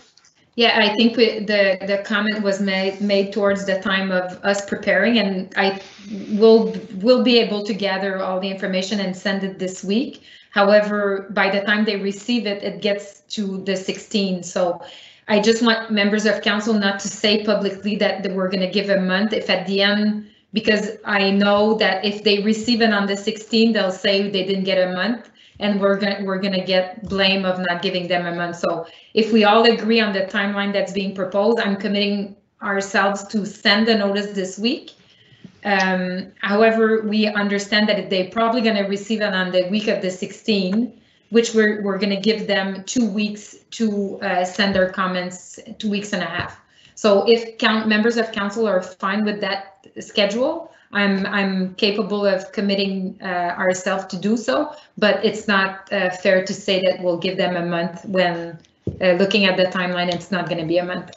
Yeah, I think it's perfect. It's maybe saying it's not giving a month, but simply pointing out the date by which they have to respond. So whether that's the 10th, 11th, 12th, we'll leave that up to you. Okay. But this will be coming back at the meeting on the 17th. Everybody's good with that? Thank you very much. Okay, ça c'est tout approuvé. Now let's deal with item B, which is all the other bylaws. Need a mover and a seconder, please, to put motion that council approves bylaws 2021-30 to 2021-38, inclusively for first, second, and third reading as listed on the agenda. Need a mover and a seconder. Moved by Councillor Ternosky, seconded by Conseiller Brisson. Any questions on those? Nothing was changed with the vote? From the reports? Yeah, I don't think so, but No, this is regarding the diversity committee, regarding all the part lot removals and the bylaw assuming a public highway. There's nothing changed in that since we received it last week. okay, perfect. Okay, I'll call for the vote. Mike Ternosky, yes. André, oui. Jeremy, yes. Cindy Sosa, yes. Perfect, thank you very much. Item 17, new business reports, we have none. Item 18, Councillor Lorrain, request for authorized leave. Your letter was very detailed, Conseiller Lorrain. I don't know if you wanted to speak to it at all. I don't think I'm speaking out of turn for council with saying that we supported 100%, but I just give you the floor if you want to say something. No, I mean, again, I just wanted to put it out there for the request as per the bylaw that we have, and just I leave it with council to make that determination on whether or not they will grant that request. So I think the letter's there. You've had time to look at it. If you have any questions, I'm here to answer them. But I'm requesting that those two be stricken from the leave count. Perfect. Thank you very much, Conseiller Lorrain. Clarification, Madame Camille-Laflamme. Just a direction from council. Do you actually need a vote on this? If all members of council say we're in agreement, then I'm not sure I don't think there's anything procedurally we have to pass. Yes, Mr. Mayor, in the bylaw that's referred to, we indicate that council pass a resolution. Okay, so then I'll we just need a mover and a seconder and it'll be part of the minutes. That's correct. Okay, moved by Councillor Ternosky, second by Conseiller Brisson. I assume then I would have to declare a conflict here and not vote on this. I just want to make sure we're doing things on the up and up. Technically, technically you'll have to fill out a form to declare a conflict of interest after the fact. But if you're so declaring now, just say it because it's your, okay. I think we all know where we stand on this. So I'll call for a vote. Mike Ternosky, support. André, oui, le support. Cindy Sosa, support. And of course, myself supported. So it's covered off. Thank you, Conseiller Lorrain. Item B, 18B, myself for the OPP Wellness. You all received a copy of the letter that I received from the detachment commander. This is from not the OPP themselves, but a He's representing the group of employees. The gym equipment they have in their gym is about 25 years old. They're looking to make some changes. They're asking if we can pitch in to help them out. It's not through the grants policy. I would suggest maybe we just take a small amount from each of our individual discretionary account if members of council are there, but I'm just bringing it through the conversation. Conseiller Brisson? Moi, personnellement, je ne vois pas cette demande-là acceptable parce que là, tu sais, les polices, ils ont déjà, comme Kial l'a demandé, à leur head off. Mais la municipalité, si on accepte pour les polices, là, les ambulances vont tout bien le faire. Il y a tout bien d'autres groupes. Fait que je ne vois pas le but que nous autres, qu'on paiera pour les polices. Comment tu expliques ça au monde que tu as pris de l'argent des contribuables pour donner à un gym quand on a un gym nous autres mêmes? Je serais encore plus pareil de dire, ben venez à notre gym, puis non, moi, je supporte pas toujours. Je ne peux pas voir de choses de relatif à une demande comme ça. Excuse. Okay, no problem. I made that suggestion. Perhaps we could help them out with an access to the gym at our gym. They were open to the idea. But that being said, that means doing it on their time off. Sometimes they have a half hour inside their own building between shift, a quick lunch, they work out right there. I see it from the perspective that a healthier workforce means that there's less leave, which means has a direct impact on our bill that we receive at the township, because we are billed from them for considerable amounts of money. And if it's a few $100 that's going to, help keep them healthier, I'm okay with it. But I'm opening up to members of council. If members of council are not interested in supporting them, I'll ask that it comes out of my discretionary budget if you permit that. If not, that's fine as well. I just want to know what we're going to answer them. Councillor Associate and Councillor Tanoski. Yeah, because of course with the dome being closed, we can't even offer that. And also, if further shutdowns come, so I'd be okay with supporting that. Okay, thank you. Councillor Tanoski. I'll support from my discretionary income. Not income, but account. Sorry. Discretionary budget. I wish I had discretionary income. Conseiller Larin. Yeah, I have an alternate question to this, but I don't know if I'm allowed to discuss it, or if this is something that has to go in closed session at another meeting. So, whatever council decides, I guess. But there's no resolution, so I don't know if this needs to come back as a resolution, and then that gives time to ask my questions about it, because I didn't see a dollar amount anywhere that was listed, unless I'm missing something.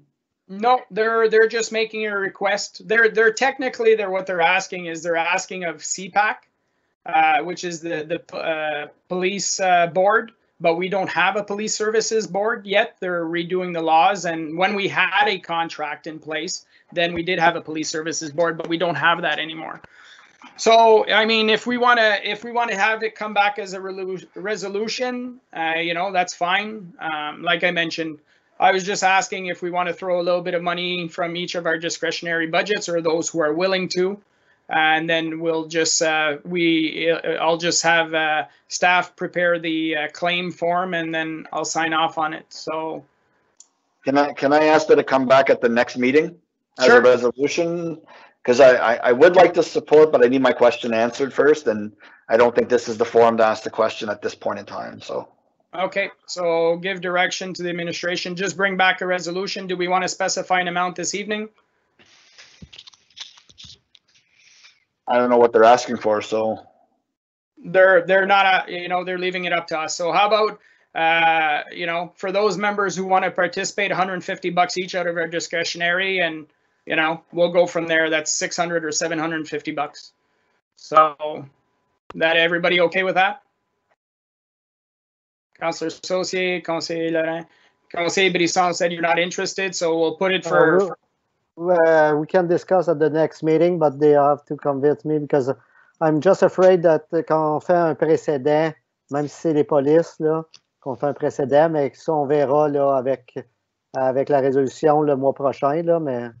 OK. Ben, la résolution, ça va dire qu'on donne 600 $ divisé en 4 budgets discrétionnaires.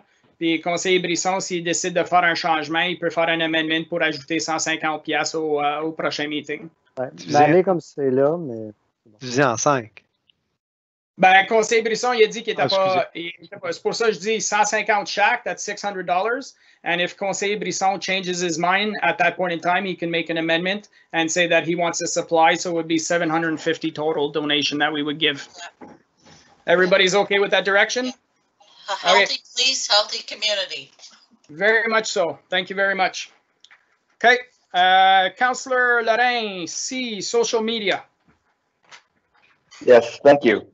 So I don't, and I'm going to direct this to Monsieur Leduc because I don't know where to go on this or what we can do. But you know, I know we've asked for over the years for communication to our residents, and social media is the communication method. So Facebook, Twitter. I don't know if we do Instagram or other things like that, but we need to get things out and promote the things that we have as council put into the budget and staff are executing on. So I think for the most part, all of those interactions are positive interactions, and they're allowed to see what we're doing and what we've done and what staff are doing.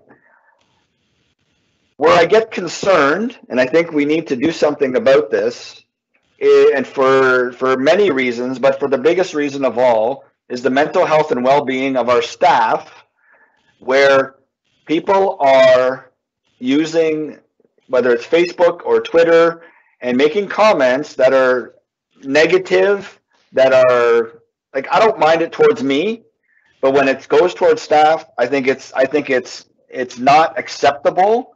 And we can't have staff responding to all these emails or all these notes or messages on Facebook or Twitter that are not just negative, but are of a harassing or bullying nature. So the reason I asked Megan to stay on was I believe there is, but I don't know whether or not there's a function on Facebook and or Twitter that blocks comments.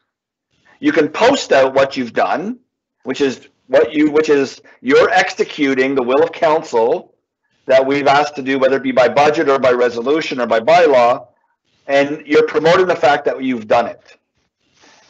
And you know, and I'll just revert over to the most recent CIP post for Tim Hortons, and if any one of us were to go and open that Facebook post right now, I'm sure you're going to see a ton of negative comments towards staff, and we just can't allow that for as a council, in my opinion.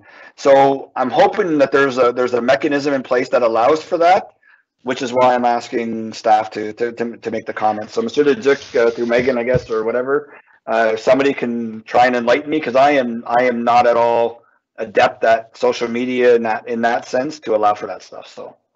Thank you very much, Conseiller Lorraine. Monsieur Leduc. Well, first off, members of council, I appreciate Councillor Lorraine you bringing this up. Staff have expressed some concerns to me, and I think you're correct in saying it's not acceptable when they're carrying out their duties and just relaying messages that were asked to relay. I think that was an unfair situation for many staff members. Now, that being said, I don't know if Mrs. Beeler is there, that you can answer to your question more specifically regarding, are there any functions out there that would block that comment on our different posts? Is Megan there to answer that question? Yes, I'm here. Okay. So through Mr. Mayor, to answer your question, there isn't a function to do a blanket block comments on our posts. That feature is only available to Facebook groups, and we have Facebook page. We do have the option of hiding comments that go against our social media policy. which is direct insults towards staff, specific or other commenters. And we do use that feature once we see vulgar language or direct insults. But unfortunately, no, we don't have the option of just posting without without the public being able to comment. So to that regard, yeah, I understand it's frustrating. Unfortunately, the world of social media is giving a megaphone to people who would normally, in normal society, nobody would listen to. How to tackle social media, I think, is a challenge for every organization. You know, it's, do we want to turn off our comment section? I don't think that's necessarily what we want to do, but it's how to manage that. So, Megan, do you have any thoughts on the matter from a communication standpoint? Through Mr. Mayor, I wouldn't have any specific recommendations, but I can say that there are some times where different initiatives, events, or decisions, whether they be made by the administration or council, sometimes there's a negative understanding or a misunderstanding. And although it can start a very long feed of negative comments, we do allow those negative comments to remain because they are public opinion. And as long as they don't violate our social media policy, they're allowed to remain. Something we can work on is making sure that if any hot topic items are going to be posted, or even topics that aren't maybe hot topics, but could be something that sparks a debate, work behind the scenes to establish predetermined responses before it gets to the extent that we saw the other week. Okay, because I think that's probably one concern that, like we saw with the boil water advisory, we saw it with a few different posts. We didn't have our answers ready before we put it out. And I think that's something as an organization, that's a challenge we have to work on is, you know, when we're posting information, how do we provide the information? You'll always have those, what they're called trolls, I guess, who just want to negatively attack. But if we can, you know, when we're providing a post, maybe have a link that goes to more information on the subject, or, you know, it's so we can try and educate the population as to why things are moving forward. But yeah, no, Conseil Lorrain, I understand it's very, very frustrating when you see that kind of comments going there. And as members of council, we're involved in it daily, so we understand the whole thought process behind an initiative like the CIP. But, you know, people don't have that education, unfortunately. Monsieur Le Duc, Councillor Saucier and Conseil Lorrain. Yes, Mr. Mayor, I've been trying to encourage department heads and department staff members to post more on our before or on or after events or decisions from council. So you can appreciate how they're kind of holding back a bit when they see that kind of reaction in the public. All we want to be doing is being transparent about what's going on there and informing them of what's going on, the good news, and even good news are turned around and against us. So it's sad to say, and it makes us reflect as to how many more times do we post, what do we post, how much. I understand you want maybe more question and answers ready, but that will mean less number of communication because it takes more time to prepare for the worst scenario. So it's too bad that the community is reacting this way to our post, because we're trying to spread good news and some information regarding different projects, and it's too bad we're getting that kind of reaction. Thank you very much. Councillor Saucier and Conseiller Lorrain. You're muted, Councillor Saucier. Sorry, I said I didn't know what you were referring to at all, but now I just figured out it was about one of the businesses receiving a CIP, and that the public didn't think they should have.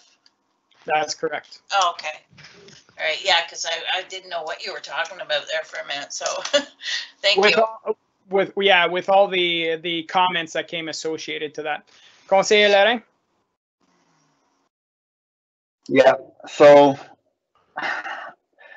again, because I deal in this and you know, and for a greater part, my wife as well, this is having or can have a significant impact on the mental health and well-being of our staff. And this is not something that we can allow to continue. So I don't know what we need to do, whether the answer, and I don't want the answer to be stop posting, because we need to be posting when we put stuff out, and we want to make sure that the public knows what we're doing. So I don't know if it's reaching out to Facebook directly to see if there's something that they can assist us with when we're making these types of posts as a municipality. Maybe there's a different type of page that we need to have. I don't know. And I don't know if we've examined that before, but explain the fact that we're getting, you know, these types of trolls and negative comments that are being posted, and see if there's something that we can do from that perspective. Canned responses, I'll be honest with you, I would say there's only one response. If you disagree with anything in this post, please contact a member of council or all members of council to discuss the program. Like that should be the response. We shouldn't be responding directly on individual posts that come up. You know, especially if this is going to be the responses that we're getting, and they've been atrocious lately. I just can't support this abuse of our staff going on. So, you know what? I think we need to do something, and whether it's speak directly to Facebook, find out if there's something that we can do. But, you know, I signed up for it. You want to put my name, my phone number, my email on the canned response? Absolutely for it. And if anyone has a problem with anything that's going on in this municipality, I have no problem talking to them about it. And I'll deal with the trolling and the comments, no problem, because that's what I signed up for. But Monsieur Leduc, your staff has not signed up for that, and I think it's about time we stop it. So I don't know how we do it, but that's my comment. That's why I wanted to bring it up tonight. So thank you for allowing me to say that. Thank you very much, Conseiller Lorrain. I think that's a good point. There should be a standard response providing a response with all 5 members of council's email address, and if they have issues, they're welcome to contact us. Monsieur Leduc? Mr. Mayor, I think this question warrants a fully thought out response. So there'll be discussion with my staff and maybe some legal and maybe some other professional and communications to see how they're handling that, so that we come up to a report to council and recommendations, and so you'll be accepting or not some of these recommendations on how to act in the next interventions. So I think it warrants a report back to council. Thank you very much, Monsieur Leduc. And I think, you know, we're not unique in this situation. Just following some of the City of Ottawa pages, same thing, you know, and it seems to be an approach. Maybe have a discussion with a bigger municipality and see how their communication teams are handling it. Based on the responses that are non-existent, I think they're just pushing it to the wayside. But, you know, I appreciate Monsieur Leduc looking more into this. Councillor Saucier? Yeah, you know, I totally understand what Councillor Laurent is saying, but there are a couple of sites out there, like local sites for community members that live in different pockets of the villages. I don't want to specify any in particular, but they're almost become like a, you know, where they can air their grievances or their issues with any topic, you know, like, and sometimes, you know, it is quite negative, but I don't know how we can control that, you know, that's because it is freedom of speech, I guess, in a way, you know, because I don't go on them regularly, but when I do see it kind of becomes like a place where they hash issues out. And so I don't know, you know, it's a touchy subject. Well, we'll let Monsieur Leduc work on something and hopefully bring something back to council. Conseiller Lorrain, last word? Yeah, the point is, you know, I couldn't care less if they have their own Facebook groups and Facebook pages and tag us in or whatever. That's their right. I don't feel they have a right to go to harass staff and abuse staff on posts that they put out for work that they've done on behalf of the municipality and council's direction. That's the point I wanted to make sure of. It's that specific post that they shouldn't be allowed to air any dirty laundry and, you know, blame, you know, a member of the staff, or tell them they should be fired and go to, you know, go somewhere else, or use the money for something else because it's better off. No, it's our municipal post, plain and simple. If they want to have their own Facebook pages and Twitter accounts and all that stuff, let them do that. I don't care about that. I'm specifically talking about responses and replies to posts that we put out as a promotion for events and projects that the township has done. So just so I just want to make sure that I'm clear. When we talk about staff, there's two ways of looking at it. Somebody's allowed to criticize the organization as a whole. Now, if they start specifically talking about a staff member, I totally agree 100%. They can't go down that road. But if they're just complaining about the corporation as a whole, they don't agree with something that the township did, you know, that's where it comes into tricky play, right? Because, you know, I cannot like the company you work for, and I can voice that publicly, or a decision that was made. I don't see that stepping over the line. Now, saying that, you know, they're not happy with council, or they start picking, you know, that's okay as well. Now, if they start naming certain staff members or their positions, then yeah, I totally agree. Then that's getting into the personal realm. But Monsieur Leduc will be able to have that discussion with legal and see what precedent or what's out there. So thanks very much for raising the concern, Conseil Larin. Okay, next item 19, public consultations. There's none. Closed session, we have none. Confirming bylaw. That bylaw 2021 Madame Cameron? 039, Mr. Mayor. 039 being a bylaw to confirm the proceedings of the council of the corporation and township of Russell at its regular council meeting held on April 6, 2021. Be read a first, second, and third time and passed. Need a mover and a seconder. Moved by Councillor Tarnowski, seconded by Conseiller Brisson. All in favor? Mike Tarnowski, yes. Andre, oui. Jamie, yes. Cindy Sosa, yes. Perfect. Thank you very much. Our next regular meeting of council will be on April 19, 2021. We are adjourned at 9:40 p.m. Thank you very much, everyone. Bonne soirée. Thanks for those who attended and watched and participated. Have a great evening. Bonne soirée. Bonsoir tout le monde. Bonsoir. Good night.